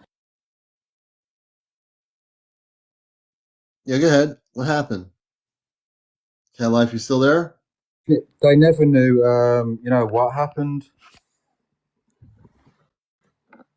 But I'm listening to you. Go ahead. my auntie suggested that it was some kind of intervention, Mm-hmm. But so that was from an early age, and then like I used to sit out with my dad, and like we used to look up at the stars like for hours, like at night. And we And when used you to see things going across and whatnot, but like I had real close encounters like further on as I got older. mm-hmm. Once there was no like fear in me of anything like this, so like I think we do have like filters which block out things that we don't want to contend with, I would agree with that. Yeah, we definitely have filters. Yeah. But so as I got older, then like I was riding on my bike one day and I went like through this crossroad of lanes in an old part of England, and I had a vision that was a commander of a starship. I had like an interface in front of me, and there was all like a panel with all the controls and everything, and I was in like a commander's chair, and I just knew it, and I knew it was me, but it was a different version of me somewhere else, Right. up there. So, and then I'll just become more aware of the environment. Mm-hmm. It's just when I was in like in the city in Birmingham, and I seen something move by the back door one day. It was like a little ball, Mm-hmm. and I thought, what was that? You And saw? like Did you say you saw a little ball in the back door by one the day? back door window, watching through the window, a little ball, which was like a What? little ball of light, but like on my camcorder, digital camcorder, it was like black Mm-hmm. color. Mm-hmm. So then I realised that these little probes that were like observing and watching us, monitoring us. And I seen them watching the neighbours as well. And then I spoke to a friend. He said he encountered the same thing, watching through the window at him. Hmm. So that we know that we were being spied on there. So then I set a camcorder trap up in the window, and I captured the orange spheres, which were using some type of, I'd say, quantum teleportation, because they appear or they jump through into our dimension, and when they leave, they become transparent, and then they're gone. And I've seen like 7 of these in a circle on the ground, and they had like a red ball above them, which they were using like remote controlled. Interesting. How big was the red ball? It's like a safety protection thing they've got. And What so, were you what were you getting with the red ball? What year was this, by the way? this was 10 years ago in England, Birmingham. 10 years ago. Interesting. Yeah. And these other orbs, were they below it, the red orb? Was the red orb bigger than the other ones? No, the red orb was smaller. It was like a little remote controlled drone that they were using above them to watch out. And this was at back of my house. It was at a gym. We had like this thing called LA Gym. It was at the back on that car park. There were 7 of them there. And I had this on recorded on tape. I showed people when they become transparent. I seen there was small blue beings which had black, almond-shaped eyes. They were small blue beings that were inside these ships, and they had bald heads. So they had bald heads. So these beings, 10 years ago, you saw them. Were they connected to these orbs, these blue beings with the big eyes? They were the ships that they were in the orange spheres, and they were. Okay. They were inside these orange spheres because they become transparent as they were phasing out of our dimension. So I got to see into the ship. I could see the consoles. There was 3 seats. There was like 3 beings, and there was when they went, like one of them put his hand down to the floor. A ball come up with like electricity. That was like he hit that ball, and then they disappeared. That's the technology that I witnessed. And how big were these orbs? I mean, obviously, you said the 3 beings. Like about, maybe 10 feet or something, or smaller. They wasn't huge. These were small. They weren't big. No. Interesting. And they were doing something with the trees as well. They're sending the little drone all around the trees, plants. I don't know whether they're taking sampling or doing something. Yeah. They had something going on with the trees. They were really interested in the trees, it sounds like, too. Yes. From what you're saying. Yeah. So they didn't want me filming them. And whenever they like detected it in the window, they would move away real fast. But so what I did was I tried to cover the camcorder up with like t-shirt or something, or something to hide it, but they would still detect it. But I did capture them quite a few times. Yeah, but they were aware of your camera, but they were still doing what they were going to do. So it sounds like they were space beings. It's a very interesting story you're telling here. The other thing was, at the time, I was doing something illegally, which was growing cannabis in my loft, and I was burning 1,000-watt lights. So it was red light up there in the loft. I don't know whether there's checking to see what that was or something. I don't know, but yeah. Now, do you have a tape, a video recording of what? I had 10 tapes, 60-minute tapes. 60-minute tapes. The mini tapes, camcorder, and I left them back in England in like a sealed case. Yeah. Well, if you ever get to those tapes and you can make a 1 or 2 minute condensed version of that, I'd love to see it. But the most interesting experience I had recently was I went to sleep one night, and then I found myself on aboard a ship, which was like the Enterprise shape. Yeah. The people were like me. They were like, Nordic white, either blonde or brown hair. They had blue suits on and some type of symbol on the chest, like I think on the left or right side. Yeah. And the speeds that we were traveling at were phenomenal. It's like nothing like a roller coaster. It's a lot. Yeah. You can feel it a lot more. And whenever we got to where we were going to, it must have been another planet. There was no daylight there. It was just like thunder and lightning. And like you're traveling in space. Yeah. It's like the sky background that you've got in above your head there, but thunder and Yeah. lightning. There was no daylight Yeah. there. And they took me to a facility. When I stepped off the ship, I couldn't move. I like froze up. It was as if I had some type of travel sickness from the journey. And so the woman with blonde hair, she gave me a pill, a big white pill. Wow. I swallowed it and instantly I could move again. And then I got into an elevator with her. She took me down into the facility inside this planet. And there was all other people. It was like, all good vibes. It was like a friendly place. Okay.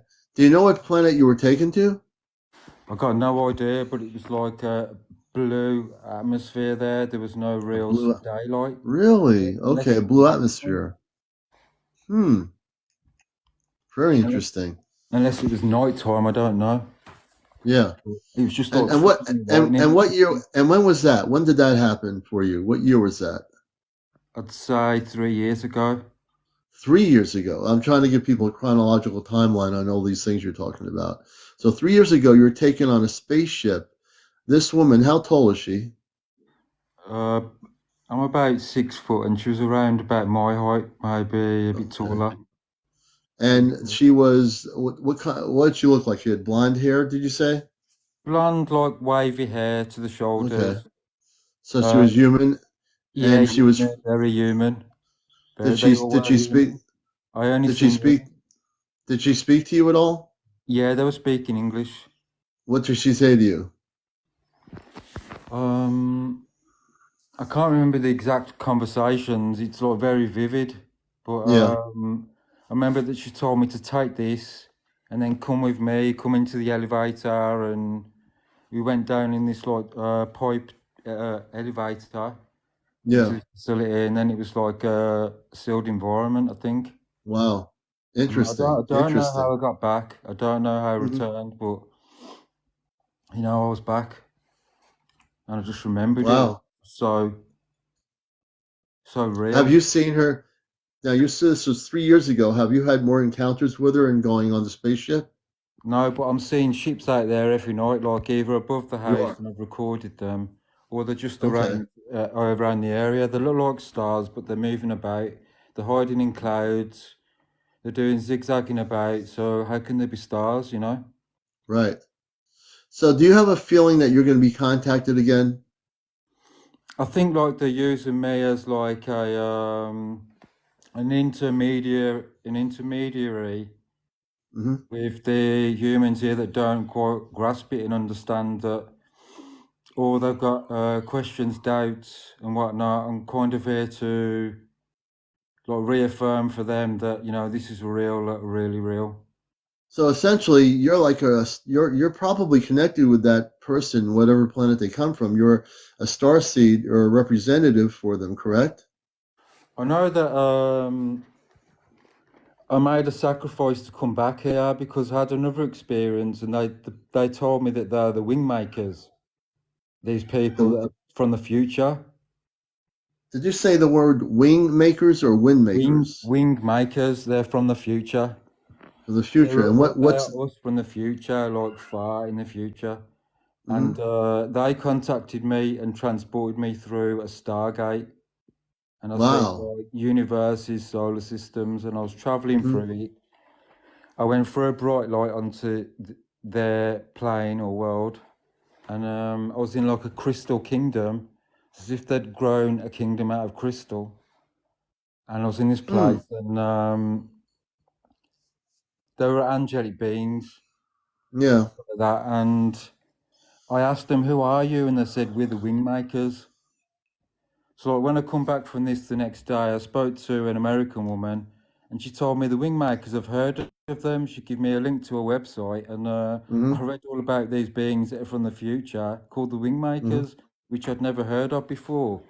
So I couldn't have conjured this up at my subconscious or imagination or anything else. It had to be real. I just proved it. Yeah. Now, I bring somebody up here. The reason why I'm bringing her up because she has been on spaceships in Vermont in the United States 9 times with the Ashtar Command. She's listening to your story, and she has something she wants to share with you. You're very your story is so beautiful. And what did you want to say, April, to Cat Life over in Portugal?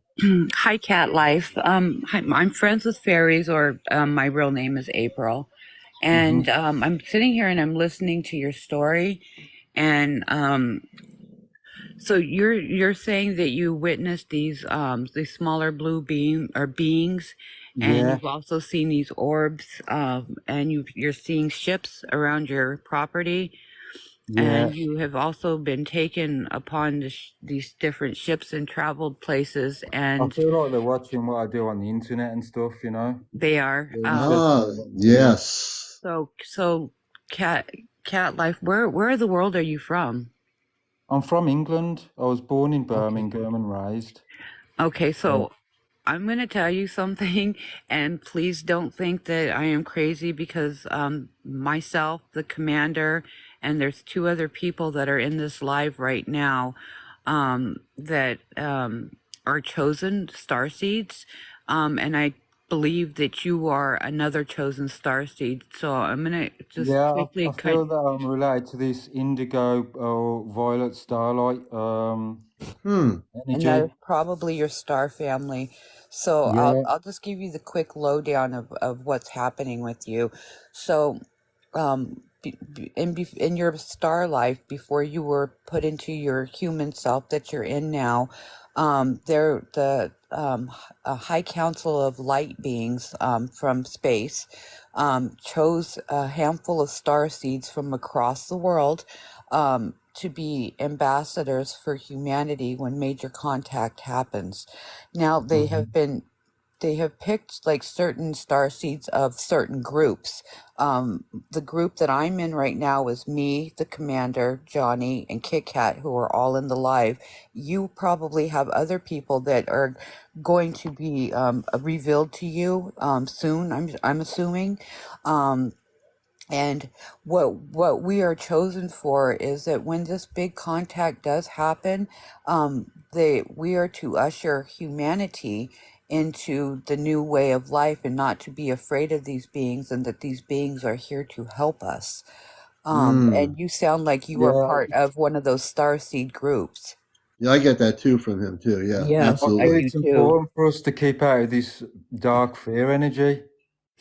I Yeah, don't think that will help us. We need to do the opposite of that and be like positive, Yes. creative, I and just yeah, connect I and just connect came with the big back from a starlight visit. energy and teachers of light. That's what Yes. yeah. I'm working with. Yes, that's what you were supposed to be. That's what our job is. Our job is to bring back the information that these star beings are showing you. You know, they're talking at this moment. I'm in contact with them about them talking to me about, you know, all the pollution and whatnot that we're doing to our planet, and that our planet, the stuff that we're doing, is not just affecting us; it's affecting It's a other knock-on beings as effect. well. Mm, And that's why they're taking you on all these different trips, is because other beings are testifying to you and telling you about, you know, the stuff that we're doing. You may not understand it all right now because they're slowly bringing back your memories, but soon you will. And and the main star people that are contacting you, that is probably your star family. Yeah, I mm. get that too. What do you Well, think, Kat? Do I you mean, that does that sound? correlates to what the blue beings were doing. Like, they seem to be very interested in all the nature They outside. are They're trying to protectors. preserve everything. I don't know. They are called Mm-hmm. protectors. They are actually out there probably protecting you. They work within the fairy realm, Yeah, it's within the like that. fae realm. It's like that. Yeah. Yeah, so I don't, without a doubt, I feel it with every fiber of my being. You are a chosen star seed, like the four of us are. We found each other, and Mm. we know that we're what the group for this grid of the world. Oh yeah, I Yeah, actually had You were a probably one of transformation. four or five for your grid and your part of the world. yeah. I think Kat, you are definitely. And let's hear a little bit more of Kat's story while we're at it, because I think the reason I brought April up here is because I think what you're hearing from April, she automatically knew right away when you were telling your story, which is fascinating. When You're. this star energy became part of me, I remember like getting sent up into space, like, Mhm. and then all these like purple stars were like circling around me, and it was Uh-huh. just like scanning my body, like or my light body, and there was like circling around me. Once they finished this like scan, they all like went into me and like became part of me, this star energy. Yep. And then I remember like being like really exhilarated and like just being uplifted, and it was like a transformation. Yeah. And that's And then what when I I went come through back from too. that, like I had powerful gifts that I never had before. Hmm. And those will be like the gifts we'll be getting, Commander. Except for Yeah, ours will be different for our mission. Like my it's pretty intelligence amazing. became Go more. ahead, Kat. I became more than I used to be. That's how I can put it. And do you feel more awake now too? Like, do you feel like you're seeing things that you would have never seen before? I feel that I'm more immune to all the mind control systems that have been put in place, and Yeah. like I'm immune to all this. Yeah, yeah, Yeah. yeah. You're immune to the mind control things. That's important. Yeah. That's Mhm. important for everyone to understand. I am also immune to the mind control things on Earth because I'm here to bust the matrix. That's part of the reason I came, or not all of it. But your story, continue on, Kat. Tell us some more of what's happening here. So I'm really intrigued, as you were saying, April. The woman that he met had blonde hair, and he went on the ship, and they went. So he's actually met some of the star family that he is connected to. I'm very curious, Kat. Tell us a little bit more what's happening with you. Well, I mean, I was curious to see them in those like blue uniform suit, like jumpsuits with the symbol on the chest. I can't quite remember what the symbol was. It wasn't the Star Trek one, but it was Yeah, some type of. I think it was some type of metal symbol. symbol. Okay. And Did you notice that there was different beings that had that same symbol, but there was more intricate ones on different beings? I think there was different coloured suits. Some of Yeah. them had Hmm. different coloured suits, but most of them Interesting. had like blue. Blue. The Okay. more intricate the symbol, the higher up in the hierarchy they are. That's what I've come to know. Mm.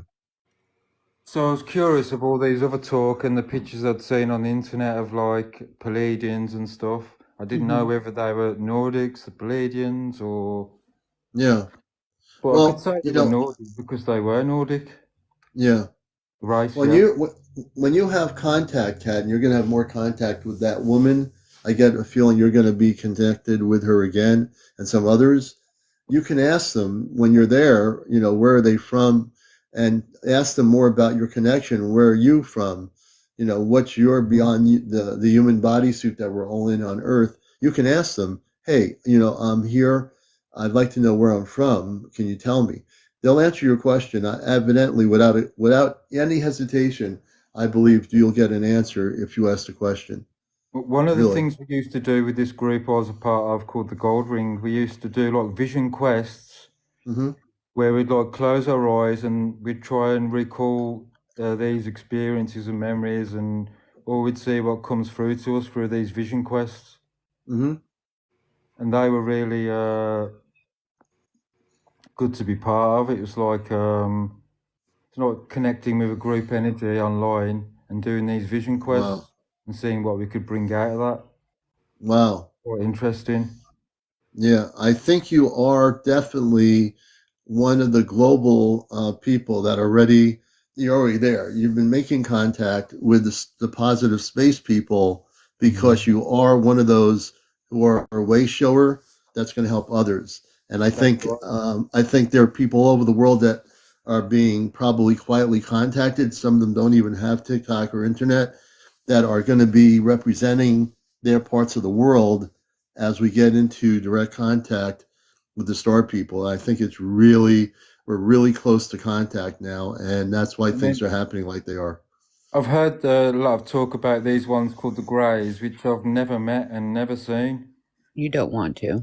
I've No, you met don't want to. I've met a reptilian once, but he was a good reptilian. I don't know how I got to their realm or planet, but Yeah, there it was a there good are there experience. are quite there are a very small Really, few and that that's It are looked small. lovely, it that looked lovely, actually but work it was with the friendly. Ashtar Command, but the rest of them they are quietly being hunted and kicked off planet. Yeah, yeah. The command is, we work with the command, and we are very much rounding up all the negative ETs that are trying to hide out on Earth, and they are being sent back to their home worlds, basically. Mm-hmm. Just so you know. The commander is actually a commander of communications on one of our motherships. That's what his space being person does. And Kelly Musk is asking, can you elaborate more on grays? Well, the grays is an Earth-based term. The Zeta, there might be a few minor little amounts of Zeta that are positive, but the Zeta also are being kicked off planet because of what they were doing. Zeta, the reptilians, a lot of them are the ones that caused a lot of problems on Earth for way longer than human existence, the current human existence. And the Ashtar Command is making sure that none of those beings are interfering with the ascension of the planet, Kelly, in terms of your question. Yeah, they're a higher authority. Ashtar Command oversees all the galactic forces of light. It's like the United Nations of the multiverse. So when you speak Ashtar Command, you're speaking men and women that come in a cosmic Christ consciousness from many different spiritual planetary worlds that live in peace and harmony. And we're here now to, this is my human bodysuit, but I'm fully awakened. I'm a starseed. I came here fully conscious. I've had my contact experience when I was a kid. I've had sightings since forever.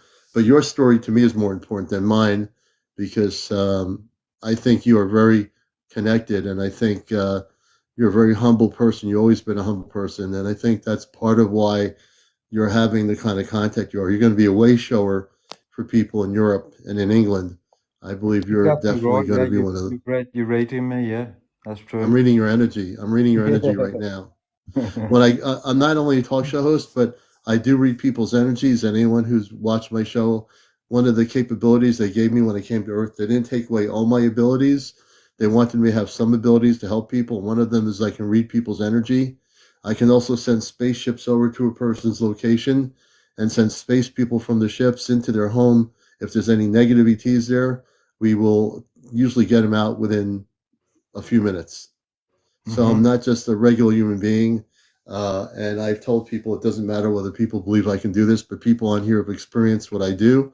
And I am working with the Ashtar Command in this bodysuit, and I have abilities to do certain things.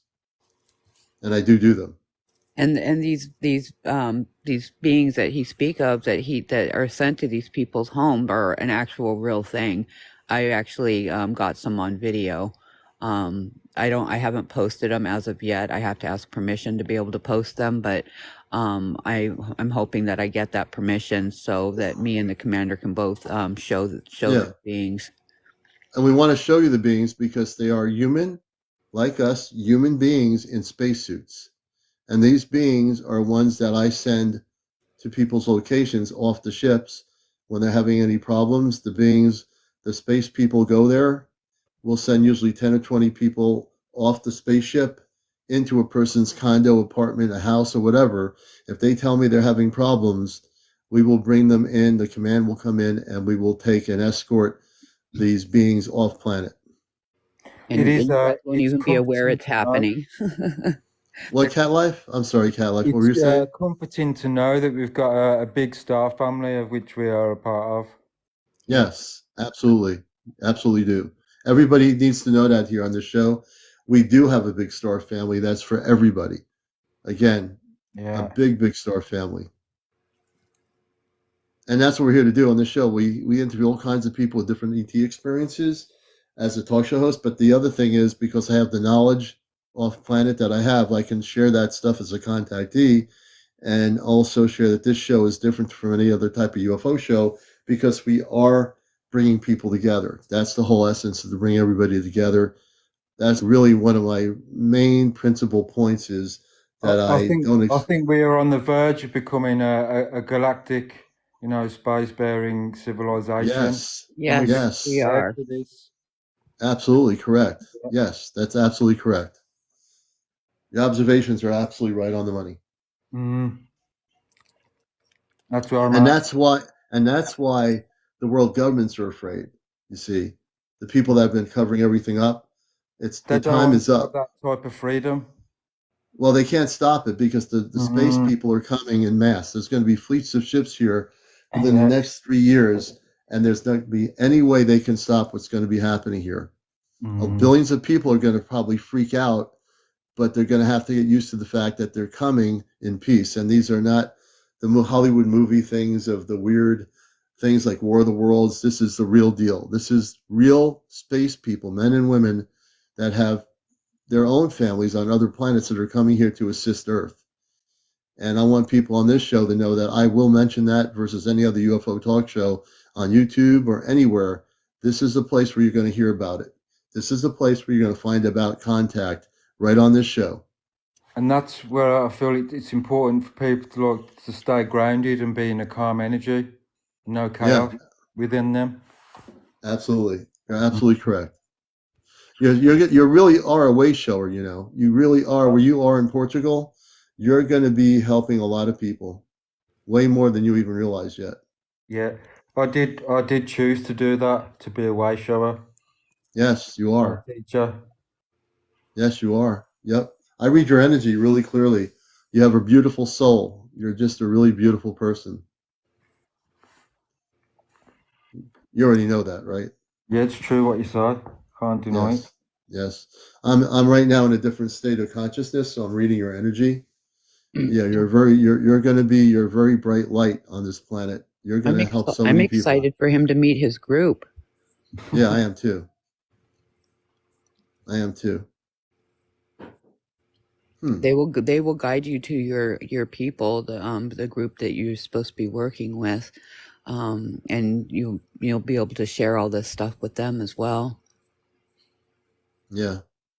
I Tune think Shanna says I'm interested in listening. A big jump in advancements shortly. I believe that we're going to have like med beds and all these type of things. We won't need hospitals. Yes, it's funny. It's kind of funny you should say that. Now people are asking me to read their. I'm not going to start doing that. Commander, can you read me and share something to me, Kelly? If I bring you up at some point, then I'd rather wait till I bring you up. When you get to 200 followers, I don't want to get into reading people's energy. I do that because that's part of my galactic understanding of what my activation is. But I read certain things when I need to. But I do see your comment, Kelly. But in terms of what you're saying about the med beds, yes, there are med beds that will be utilized that will be able to help people heal all kinds of ailments and sickness. The med beds do exist, and it's going to transform a lot of things on this planet once this planet is liberated. The med beds will be everywhere. People will be able to be healed in so many ways that they could never think of. And I think there's going to be like AI systems where it'll be like your best friend, and it'll talk to you like in a spaceship or on a computer, and it'll look out for you, and it'll be like an active system which is looking out for your best interests. Someone's asking me when are they coming? They're coming now. The timeline has been sped up for people asking me that question. The Space Star people are coming now. They're coming individually around the world. Many more are coming, more than you even know. Just be at peace and understand that the changes that are coming from space to Earth are going to be the best changes that you'll ever experience. I think the timing had to be right, and this has been a slow process. Mm-hmm. Yeah. It's like the universal controls had to be right before they could step in. Yeah, absolutely. Isn't it kind of beautiful when we're sitting here talking with our audience and with each other that we understand there's a synergy of energy of peace between the three of us right here and our audience, which is watching, asking questions, that just imagine living in this lifetime. 30 years ago, no one would ever thought of like, when are the space people coming? They've always been here. Mm-hmm. They've never left. It's just never been. This is now the time of the mass contact. all the contacts, though, the last 70 years that people have had in the current lifetime has been individual contacts.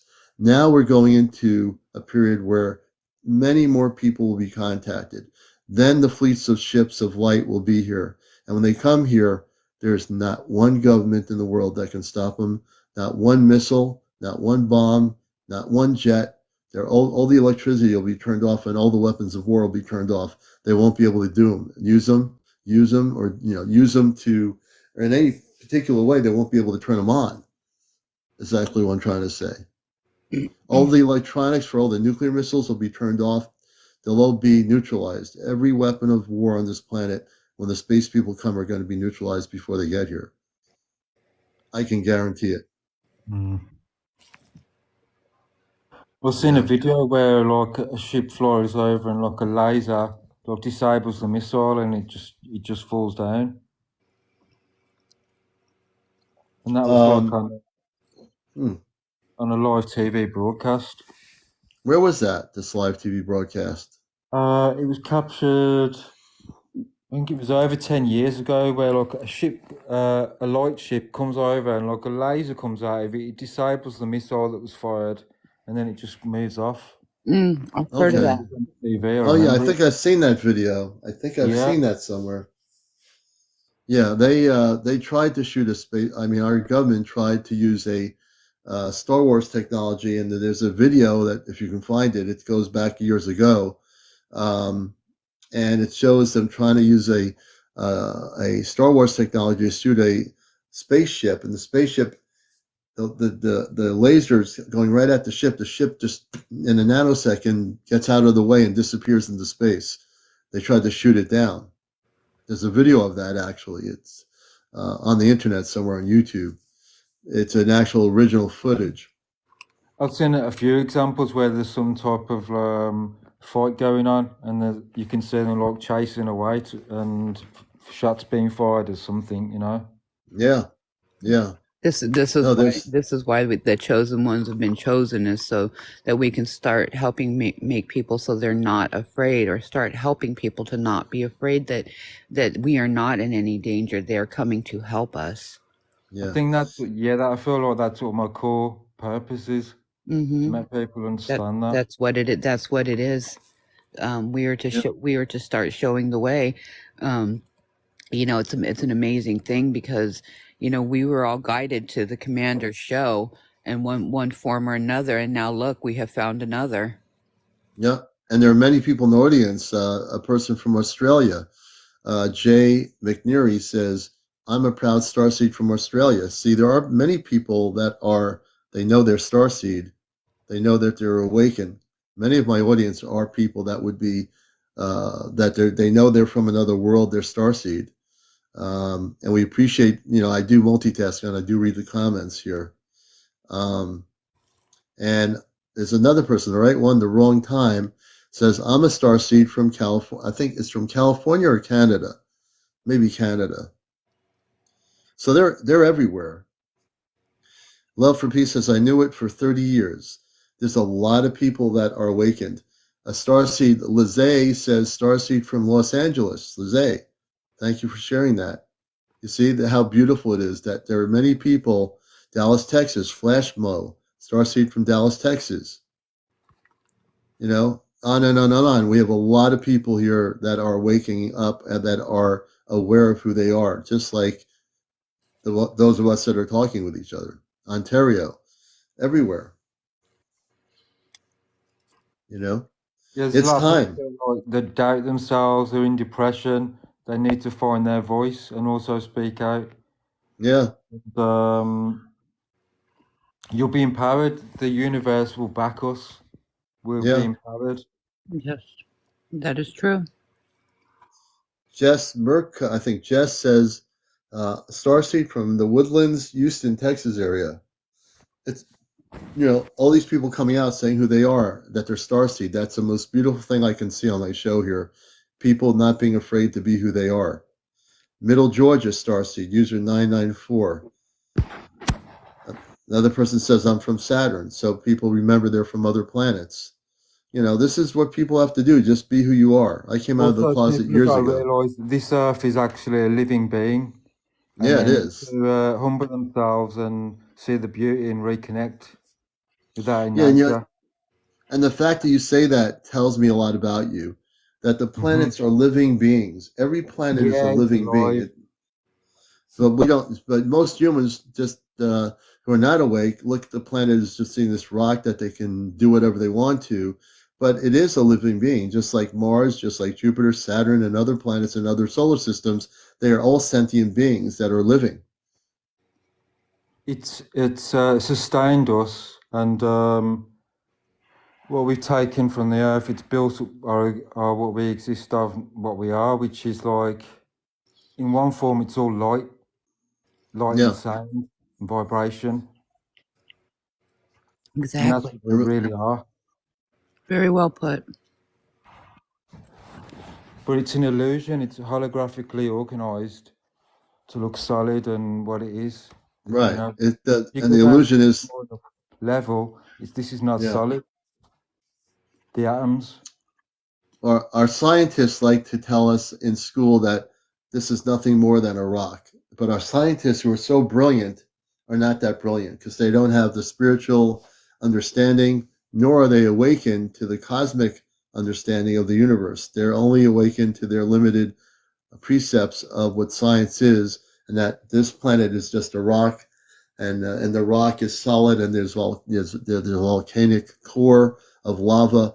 They don't see that there is an inner earth. They don't see that there are people living in our earth that are spiritual beings from other that live in the earth. The Agartha network I talk about, the Shangri-La or Shambhala. They don't. None of these things are talked about in school. Never. But we know that they're true. They exist. I feel there's been like advanced civilizations here way back.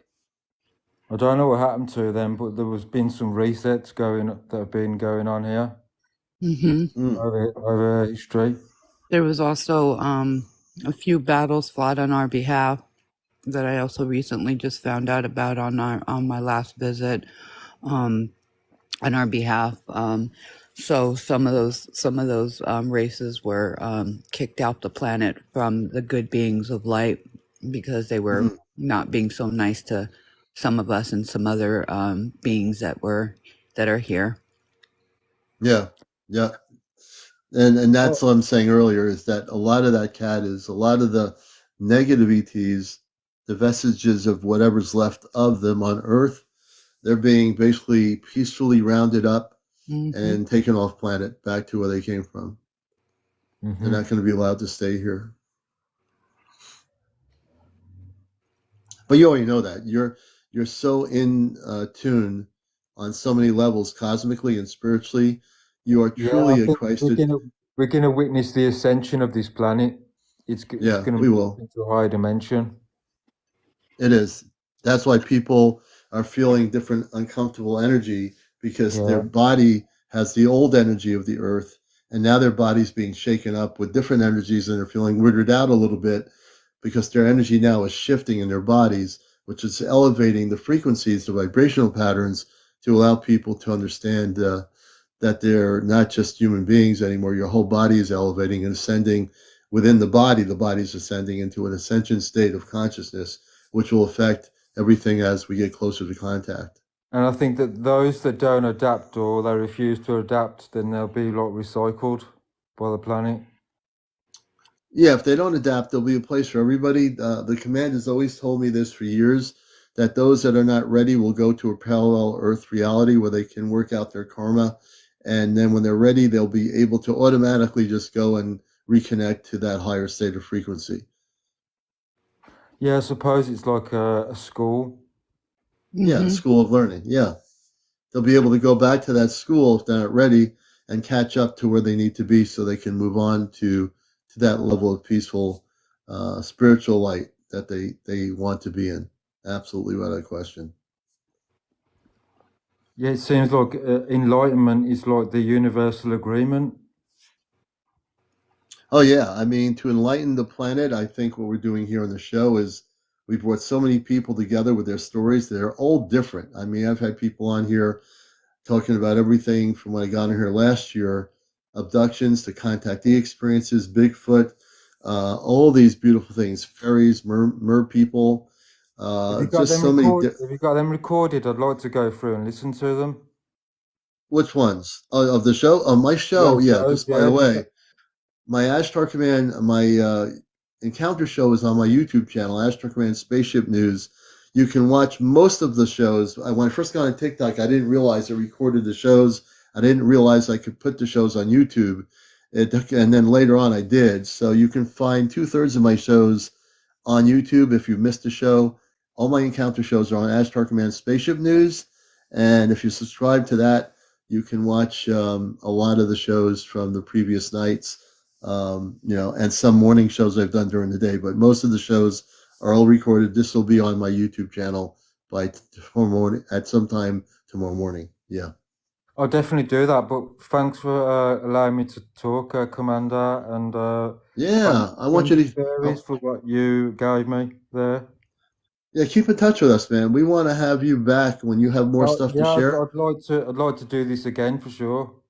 Yeah, when you have more stuff, and I know you will, keep us abreast of when you go off planet on the spaceships. I want you to come back on and tell us a little bit more with our audience, what's going on, what you're getting, what information you want to share. You're most welcome to come up here, Cat Life, anytime. Yeah, one of the things that stands out for me was the space travel. I mean, I think that I traveled that fast that, like, my assumption is that, like, my light body got scrambled. And then, so whatever it was they gave me, that pill cure, it kind of like leveled me out and I could move again. Huh. Interesting. So maybe there are going to be challenges like that we're going to face with space travel. I think we won't have any challenges. I think initially we'll be going on the spaceships like you did with our space families, and we'll be learning that way. And then eventually there will be, when we ascend into a state with the other planetary worlds, our planet will have spaceships to travel beyond Earth. But now, not really, obviously right now, that's not going to happen because we still are in transition as a planet. We have to be completely transitioned into that state before we go intergalactically traveling throughout the universe, I think. Maybe my body needed to adapt to it. Yeah. And it was too fast. All right. Well, I want to thank Cat Life. I'm following you, man. I am following you, and I'm glad I am. And everyone, follow each other here. I'm all about uplifting everybody on encounters. I want to thank Cat Life for being here. I want to thank April for coming on and connecting with Cat Life. I think that's a beautiful thing. And it's really, it's just beautiful. So. Yeah, much appreciated. And have a good night. Thanks for listening. Have a good night. It was nice meeting you. Please follow me so I can follow you. I've just done that. Okay, awesome. Good. Talk soon. Good. Bye. And I know there's somebody else that wanted to come up, and we'll bring. I'll see who that is. We'll bring. Okay, here we go. Let me see. There was. Oh, okay. Everyone went down. So this is CmdrAleon. Please show some love for my show here. If you like the content, if you like the stuff we're trying to do, please gift any TikTok gifts you like.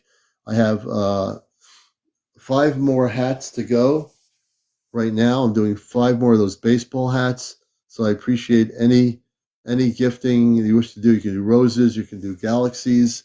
I haven't even seen any galaxies in a while. And maybe I should change it up to the galaxies. But I want to complete the hats first. I definitely want to complete the hats first. Teddy, thank you for the roses. Honey McReynolds, thanks for a hat. Thank you for the heart. Elisa, RN, thank you. Thank you so much. Thank you, Raymond, for the cap. Oh, I got a galaxy. Whoever gave me the galaxy, thank you. Who gave me the galaxy here? Whoever gave me the galaxy, thank you. Raymond, thank you for the cap. Thank you for Raymond for the cap. Who gave me the galaxy? Well, I got to go backwards here. Oh, yeah, Jackie F., thank you for the galaxy. Raymond, thank you for the mystery fire. Wow, that's interesting. That blows me away. I've never seen that before. Thank you so much. Really, I really honor every one of you out there on Encounters. And like I said, we are a real show. As you can see, we don't have 10,000 people on here hitting heads against each other. We do an actual talk show. And I think what I'm going to do is I'm going to set a new goal. And I'm actually going to switch it over to, I think, galaxies. I think the word, no, actually, hanging lights, maybe? Let me see. The commander's thinking here. We're going to do, we'll do hanging lights. Actually, we're going to do galaxies. We're going to do 8 galaxies. I'm confirming the 8 right now. So now I have galaxies on the shelf. We're going to pin the goal for galaxies. We got 8 galaxies available. So we're switching it up on the show here. It's 12:33 in the morning on the East Coast. You're watching Encounters. Man, we had a lot of interviews tonight. This was just, phenomenal. You folks are amazing. Raymond sent mystery fireworks. We appreciate that. And I think we have another guest. Who is the guest? Let's see here. Love for Peace. We'll bring Love for Peace up with us. Well, and I can't keep track of how many people we've had on here so far. And I want to say a warm welcome for Love for Peace. Love for Peace, welcome to the show. Thank you so much. I'm super excited about your show. It's like my favorite show now. Oh, thank you very much. And you're over 18, correct? Absolutely. I'm in my 40s. Okay. Oh, good. And whereabouts are you on the planet? You know what? I am in Broken Bow, Oklahoma. I just moved here from Austin, Texas last month. Oh, congratulations. And what would you like to share with us? So many great stories. And what's your story that you like to bring to Encounters? Well, I heard so many wild things that makes me want to bring up. Well, it's crazy because about the nightmares. Like, I was actually adopted, and when I was 2.5, and when my parents were on their way out the door to go pick me up, they got a phone call and they said, "Don't come. He's been kidnapped." And literally, I was kidnapped, taken from Las Vegas to Winnemucca, Nevada, and an officer found me on his he doing his road, like looking around the place. He found me behind a grocery store. I'd been left behind a dumpster in my little baby thing, and this old lady had taken me, and she wanted to have kids. She was in her 60s, and when she got home with me, her husband beat the crap out of her for having me, so she had to go and leave me there. And for some reason, I was always deathly afraid of the night sky. I don't know what it was, but I've had numerous times with missing time, and it's weird because it almost always happens at night. But yet I knew I was a starseed from like probably 6th, 7th, 8th grade, and when people would always feel like coming up and telling me things because I guess I was some sort of a natural healer for them, just talking to me about things they knew that they knew whatever I would say would make them feel better. And it's crazy because I would learn the things that I was saying like as it came out of my mouth. I would just let my mind go. It's like you get these downloads, and it's like you just start speaking. Literally, I just start talking fast, and I feel like that a lot of starseeds that we're genetically marked from a young age. Like I have ADHD and OCD, and I think those things, because a lot of people that are like that, I believe maybe they haven't found that they're a starseed yet or stuff, but they have this natural calling to assist people, and it's like that's what the starseeds do. Assist people, right? Yeah. And it's nuts because I used to think I was crazy. Like I didn't know why people that even complete strangers would come up to me and start telling me their story, or telling me that they were this and that happened to them and terrible things, and I didn't know why that would happen, but yet I would say something to them and it would make them feel better, and we'd have these big conversations, and I'd end up becoming friends with them or whatever. But it's nuts because I know that this is just a story I'm going to tell. Me and my girlfriend of like 20 something years, we met in New York, and we were living in Austin, and the place that I've got numerous pictures of UFOs, and they almost all of them came when I was living at this particular house. Well, really, yes, we went. We had a doctor's appointment that morning. We went, and we had to wait for the place to open, and I saw this light way off in the distance, and I could feel this like connection to it for some reason. I mean, it was a long ways away, and these people have to understand these like I think ETs and stuff when they're in their ships or whatever, they're at a higher dimension than us, so they can make the ship look like anything. I have pictures of this thing. It looks like a helicopter, but I saw it transform 4 or 5 different times during the whole time that I saw it, and I've got pictures of it. It's really nuts. You know what that This is? That's a what spaceship that's shape shifting from a conventional craft, which is I've seen pictures of these videos right? where they just shape shift. Yes. They make it look like they're a regular jet or a plane, and they're not. Exactly, and they'll hover. It's so nuts how they're so good at it. I mean, this thing changed from a UFO to a jet to a helicopter to a plane, and I even heard the sound of a plane. Like you could hear it. I've got a video of it. Even I've got so many videos. But Oh wow! sorry, that this one particular time I'm talking about, it was the most intense thing because I could feel it, like I could feel it like centering on my mind, and it was trying to kind of calm me, but I was also nervous because I hadn't really had. It was just Yeah. overwhelming feeling, and as we were driving home from this appointment, that I was like, oh, I wonder if it's still out there. I wonder if it's still there. And sure enough, we saw it in the sky, and I could tell. I just had this definite knowing that it was there because it wanted me. It had because of me. Like it was there to Well, say something to me. right. So understand something. When it is there, that being the Uh spaceship, it's huh. not the spaceship that's important. You're being connected to the intelligences that are operating the spaceship. The Yes. people that are on the ship are communicating with you. They just happen to be traveling in a ship. So when you're Yes. looking at it, it's not that the ship is communicating anything. It's Yeah. the Right. space Right. people that are communicating it. Just Exactly. remember that. That's what it is. For Space sure. people are on the ship communicating with you.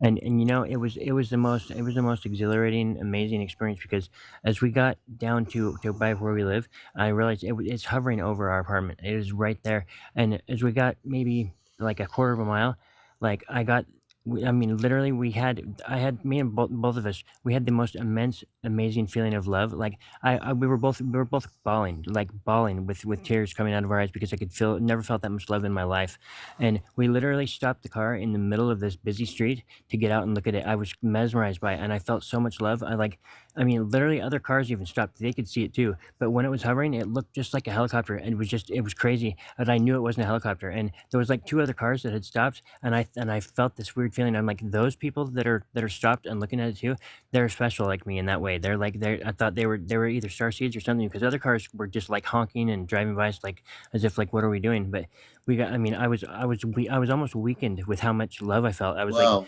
it took us and we parked the car and went and I mean it flew off and everything and I could feel it like it wasn't that I heard a voice or anything but I felt this message came to me said I want you like they said we want you to know how loved you are and how important you are and it's like it changed my life like how just how much love I And felt. were you in the car or with your girlfriend at the I was time or driving the car.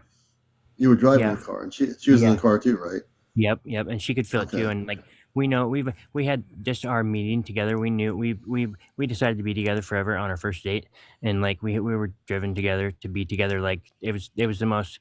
I feel like we were probably together in another life because we've had our lives. We've never Hmm. had a fight. We don't have a lie between us. We've been together 24 years, I think. Oh We just wow. had we're like the mascots for relationships. It's crazy, but Well, we that's a like good thing. I mean, there you go. yeah, And I'm sure she's from another planet too. You know, I absolutely, think she's your star seed, she's a star seed, and you came together, and there absolutely. you are. And then the spaceship comes with the people on it, and you're Yep, feeling the immense love from the yep, energy from the ship because you're connected as a star seed to probably exactly. whatever planet they come from. You're probably connected to it. And that's You're both. that's why the whole love for peace thing is even there because like I feel like our mission is to just to teach people love, you know, just to show love because Yeah. love is the one thing that can solve every problem. Like it's there's nothing else in the world that can fix every problem. If you actually apply love to any issue that is there, it'll fix it. You know, what I mean, it can fix it, and that's Yeah. people just don't understand that. And it's like it's almost uncool to love in some circles in some places nowadays because the world's just Yeah. gotten so evil, you know. And it's like I know that just by being a light and just shining, be an example for people, you know, just love can conquer anything. You know what I mean? And I know that like the powers that be, they take out people that are all about love. They don't like happiness, and they want us to all be suffering. You know, that's why they killed Kobe Bryant or whatever, just to cause sadness. And it's Well, like put it there's this way. don't worry about people being taken out. Focus on the fact that now that the powers that be that tried to stop disclosure, Yeah, they're not going to be able to do it. they It's can't. I over. know it. The whole thing Right? is over.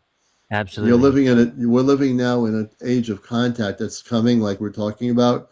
Yeah. There are four of us here. Just so you know, we're going to be our friend April, who's on here. She's been on Yeah. an ASTAR command ship in Vermont 9 times. That's My awesome. family, my non-biological cosmic family, my father, my mother, my two sisters and brother are on a Uh huh. spaceship. Her mother and father on a spaceship of the command. These are human people like us. Yeah. They are very spiritual, very loving, Totally. and they come from other planets. And we're going to Absolutely. be soon going on those ships in the next 2 to 3 months. There's 3 more of us that are going on the spaceships Yes, physically. I totally feel that. I mean, I feel that so strongly. It's like I've been waiting for it. And I've been preaching this. I've been even just I always say if you just plant a seed in some for someone, just to get them to start to think about the possibility of ETs Right. not being mean and that they're actually about love. And if they wanted just gone, we would have been gone long ago. And They're not. and Jackie F is saying, very true. In the name of love, we are all the same one. Yes, Absolutely correct, exactly. Jack. Jackie F is right on the money. We're And it's all like connected, all the same in that way. totally. And it's crazy because There's a little bit of static oh, I'm sorry. coming through. I don't know if you're getting static on your phone or not. It's not you. I get a bad connection out here, kind of a little I get bit, a but bad connection. Okay, a little you're all bit I right. do. We're It's almost at crazy because 100,000, but go ahead. okay, my aunt and uncle actually, well, that I'm adopted. And it's the aunt that found me for adoption, found for my parents to adopt me. Her and her husband on their honeymoon, they were down in Zion National Park, and they were traveling through. There's a big tunnel down there, and it's like about a mile long. And they saw something in the sky that got their attention, and it scared them. They felt like negative energy from it somehow, and they're like, if we can get in the tunnel, we can beat this thing.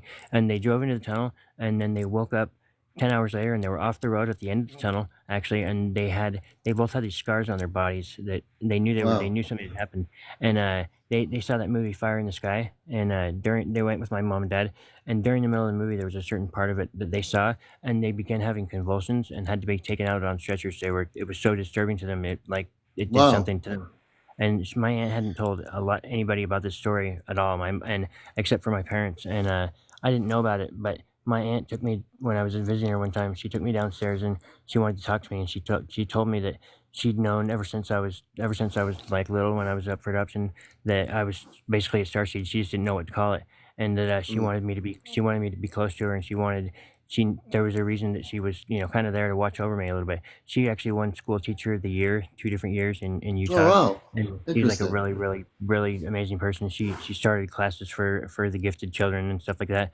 But she used to go off on these walks and be gone for 2 or 3 nights in a row. And she she she told me when they got taken, that she knew that they would take her eggs, and that they took, like, they were trying to reproduce with us, because, and she thinks it was the Greys. They were definitely a negative, one of the few negative Oh yeah, ETs. they were sanctioned by General Eisenhower. He Yes. met with the Ashtar Command, and then he met with the Zeta. Instead of going with the Mhm. Ashtar Command, he went with the Zeta, and that's exactly what happened. And so, but that program has ended because it Yeah. won't be allowed anymore. There's not going to be any allowance for that anymore. The command has Yeah. come in, and we, like I said, we are making sure that all the negative ETs are taken off planet. Yeah. What do you think about how, I know Stephen Greer had talked about, I love his documentaries, but he talked about how a lot of the abductions were actually done by us because we have the technology to do those things, Yes. and I believe that. Is that, you think that more so they're done by like negative I humans, I or I think that there's a collaboration now over the last 70 years between hmm negative ETs and our government people working yeah, together to allow this to happen. But that program is going to be it's dismantled? totally stopped now. There's not going to be any of that allowed anymore on the planet. Nice. You can feel some sort of change. It's like, it's crazy. I know that I think we're being upgraded, and I know that my psychic ability has just gone off the charts. Like, I've always been an animal empath, But it's weird. Yeah. But after moving to here to Broken Bow, like the energies that are here, this is where the Trail of Tears ended, right here in Broken Bow, and there's just this amazing energy here, and I've had so many like emotional moments, just like Mm-hmm. talking with different people that are from the Choctaw tribe and stuff, and hearing some of the things that their ancestors went through. It's wild because I used to care more about animals than I did people in a way, and I really would Yeah. I just brush human stories off. I'm like, we can help ourselves, but animals can't. Animals are. Yeah. I just felt more for animals, but I've just become so much more compassionate towards humans since I've been here, and it's like I was, the path of totality of this eclipse is Yeah. it's going right over us here in Broken Bow. I feel like Now, I was now, like now how do floating. you how do you feel about that? People. I pretty much am all these people from different extremes on creating content about the eclipse. What do you feel is going to be what's the eclipse mean to you? Well, this happened actually before. This happened in 1811, and which is kind of crazy because that is right before the Civil War, right before the War of 1812, and it went the X that it makes, where these two eclipses cross. It happened right over Tennessee the last time, and this time the X goes right over Tennessee as well. I think, well, first of all, 30 or 3 months, I mean, after the eclipse happened, there became a series of earthquakes, apparently. This is in history, at Mm. least. And it's right over the New Madrid fault line. There was over 4,000 earthquakes that happened. One of them was an 8 point something. I don't know how they had a Richter scale back there then, but that earthquake was so large it changed the direction the Mississippi flowed for a few hours. The Mississippi, they say, Hmm. flowed the opposite direction. And that was I think 3 months to the day of that eclipse happening. So I personally think that since history repeats itself, I could see there being nothing happen here except for a lot of they're fear mongering. They're trying to make the state of emergency. And actually, in Broken Bow here, they have a special elite team of radiological, hazmat, nuclear. They had some team of 25 people from Oklahoma City that are Huh. equipped with the technology and knowledge to handle these types of situations. They've got Hmm. National Guard and all these people coming right to Broken Bow, and it's kind of weird because it's a little bit kind of I could see how people Wait would a be minute. scared from it. So let me So ask you a question. So yeah. are they coming because of the eclipse? That's the reason because they say we're going to be flooded with people. Over 100,000 people here. They say have a Really? have a week's worth of food. I've always been taught growing up in Utah, and like I've always been taught you should have a month's worth of food at least minimum, and it's like my mom I live in my mom's house. My mom's 82 and she's back in Utah now, and I'm staying here trying to help sell the house. Ironically, no, that's why we were here, and she's got months, probably 2 months worth of food at least here, and So so I'm let me not. let me ask you a question. So this Yeah. is Encounters, the late night. This is really the late night spiritual UFO talk show. Yes. Love for Peace is our last guest for night. Anyone who wants to be a guest, wait till tomorrow night. We'll get you on. I don't mean to put anybody not on, but it's getting later. So let me ask you a Yeah. question. Yes, sir.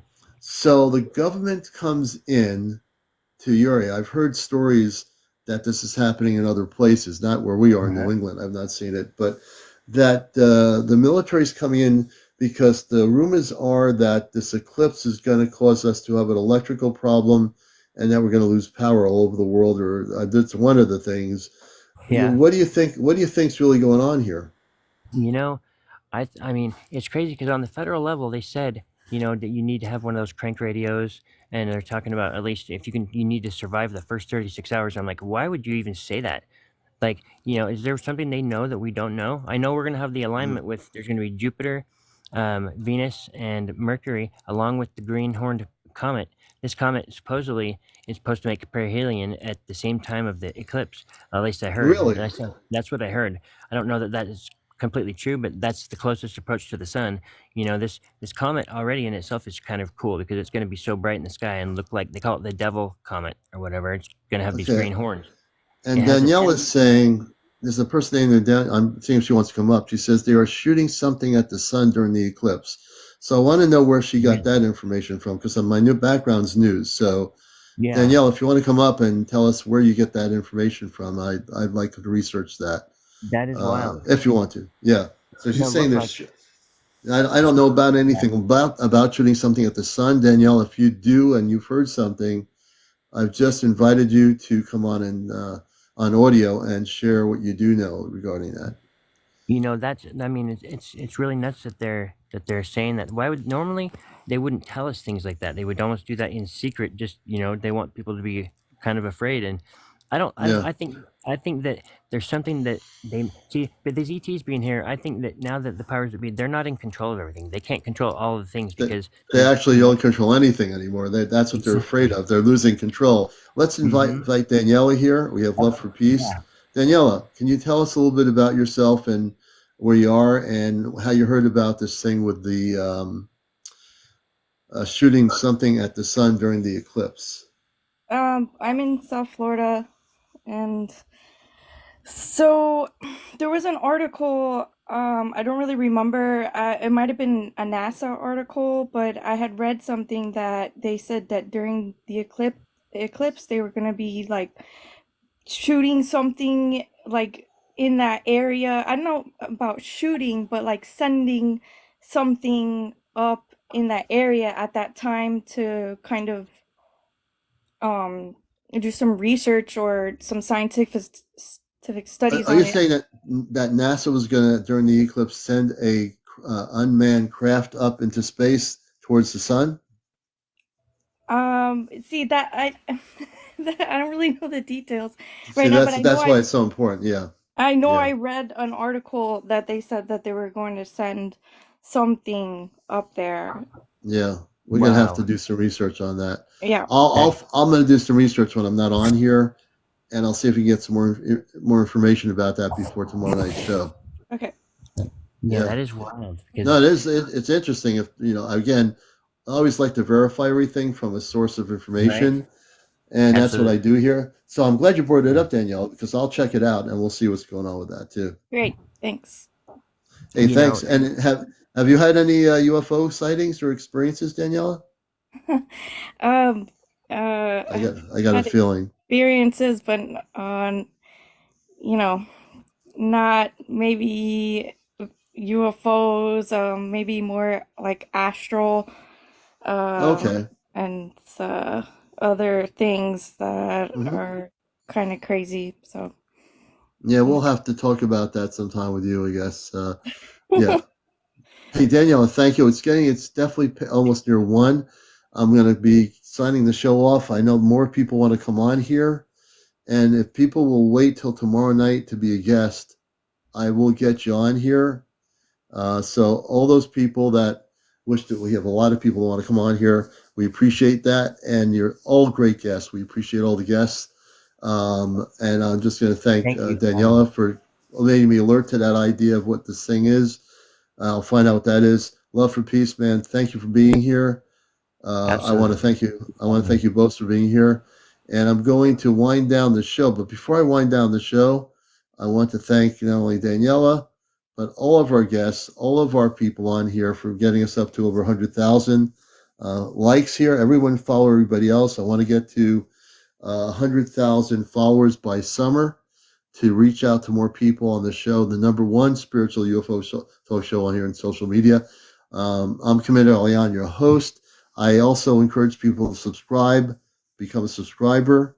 If you become a subscriber, you help support our C5 efforts to get more C5 third generation equipment for our Ashtar Command contact group. April the 13th will be live at 8 o'clock on TikTok. We're doing a major event. And also on the 13th, there'll be another major event in Ledyard, Connecticut. And I'm going to bring one night that person on. Her name is Grace. And we're going to have her talk about the 20th of April in Ledyard, another major event coming up, C5 event on the 13th. April, who you've seen on the show before, who's been on the ship, she'll be coming down to Connecticut for our C5. We will have quite a grouping of people. Some of our people don't have TikTok or what have you, but we have a ground crew of people involved, light workers and others, C5 activists that are going to come together. And we're going to videotape on the 13th some spaceship activity on our show here. So mark it on your calendar, April 13th, Saturday evening on the East Coast for encounters. Our show's on pretty much nightly, sometimes in the morning. We'll be on tomorrow night again. If you wish to be a guest, please join us tomorrow evening. If you would like to do some last minute gifting before we sign off, we would appreciate that. You can do any kind of gift you want. And we have, again, 8 galaxies that I'm pinning here. I'd like to get all 8 galaxies taken. So if you give us a galaxy, that will help us in our general work that we do. Jackie, thank you for that. I appreciate the gift. But you can gift anything you want, whatever you feel comfortable with on your TikTok gifting platform. Also, if you wish to go to my main account on Venmo, I have a link to Venmo. You can do a donation directly that way. Jackie F., thank you for the galaxy. Lisa, thank you for the 5 roses. We appreciate all the roses. They're always good. So I'm going to leave it up to free forming it here, whether it be galaxies or whatever you wish to gift me before as we wind down. We appreciate that. This is the only place where you're going to hear people being respected for their stories and not being shot down like on some TikTok lives where people shoot down other people. We don't do that here. Well, we're doing a talk show. That's different. You know, we honor everybody here. We really do. Octagon, you can share. Susan Mary, thank you. You know, try to come on tomorrow night and we'll treat you really well and you can share. Octagon, tomorrow night, I'd love to have you on and share some stories with us. And that goes for anybody out there. As long as you have 200 plus followers, you can come on audio, and up to 1,000, you can do audio and video. So we're up to, thank you, F. King, for the roses. We have 6 more galaxies left. I'd like to have people do the galaxies before I go to sign off the show for the evening. And our show was a little bit on earlier tonight. So this has been a really amazing grouping of guests. And this will be on my YouTube channel at some point tomorrow, Astro Command Spaceship News. Oh, yeah, it's great. And Jess is right. So to see so many people coming together without judgment, with love and light. I would love more info on the ellipse. And we're going to try to get you a Octagon. It's no problem, you know. You come on here, you'll feel like you're at home having a cup of coffee or tea on our show here. So, and I still have 6 more galaxies to go. I don't know how we're going to get those out there, but we have 6 more galaxies left. I don't think anybody has enough TikTok coins to do the other 6 galaxies, maybe. But we'll see. One can only hope. One can only hope. Who knows who's going to be the next galaxy giver? You know, I need to get that done before I sign out of here. So we'll stay on here. We're at 108,000 likes. Man, you folks are incredible. Really. F. King, thank you. Or you just gift us whatever you wish to do. You know, I think what we're going to do is we will change the gifting to something different. If I can do it. Let's see if I can edit the gifting. I don't know if I can edit anything here. Can I? Oh, yeah, we're going to set a new goal up here. So we're going to go to this. This will make it easier for some people. So we just confirmed the hat with the mustache. We're going to pin that. I know that's something that some people are capable of. So now we have 8 of the hats with the mustache. Okay. If I can do 8 hats with the mustache, I'll wear the hats with the mustache. I'll be able to smile with the hats with the mustache as we wind down our show here. So I have 8 hats with the mustache. Jackie F is the first one. See? I look pretty good that way, don't I? And we'll see. We need 7 more people to just jump in there and do a hat with a mustache. Okay, get a more light here if we can. Running out of a little bit of light. All right. We only had one person take a hat. Susan Mary's given me a hat. Thank you, Susan. You always come through. Jackie F gave me a hat. Let's see here if we're going to have some hat wars here in a minute. I don't think anybody can beat that. I don't think we have 208 people. Jess is going to get in there too, huh, Jess? Hey, thank you, Jess. Much love to you always. I don't think anyone's going to beat that. We have 4 more hats. I don't think anybody is going to be able to get those hats pretty soon because somebody's going to be beating them to it. 4 hats. Psychic Dream. Thank you for the hat with the mustache. Psychic Dream gave me another one. Well, that's double the love there. Psychic Dream is going at it. Psychic Dream just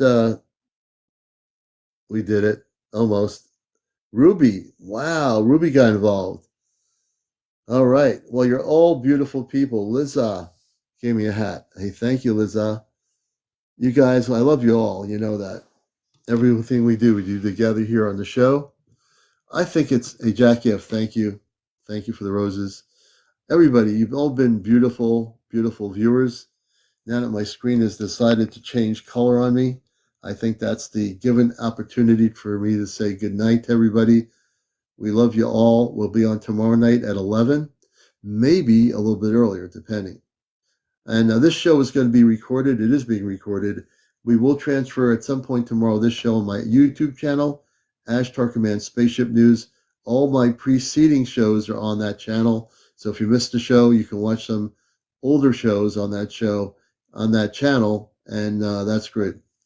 So without further ado, good night, everybody, and you've been watching Encounters. I'm your host, CmdrAleon.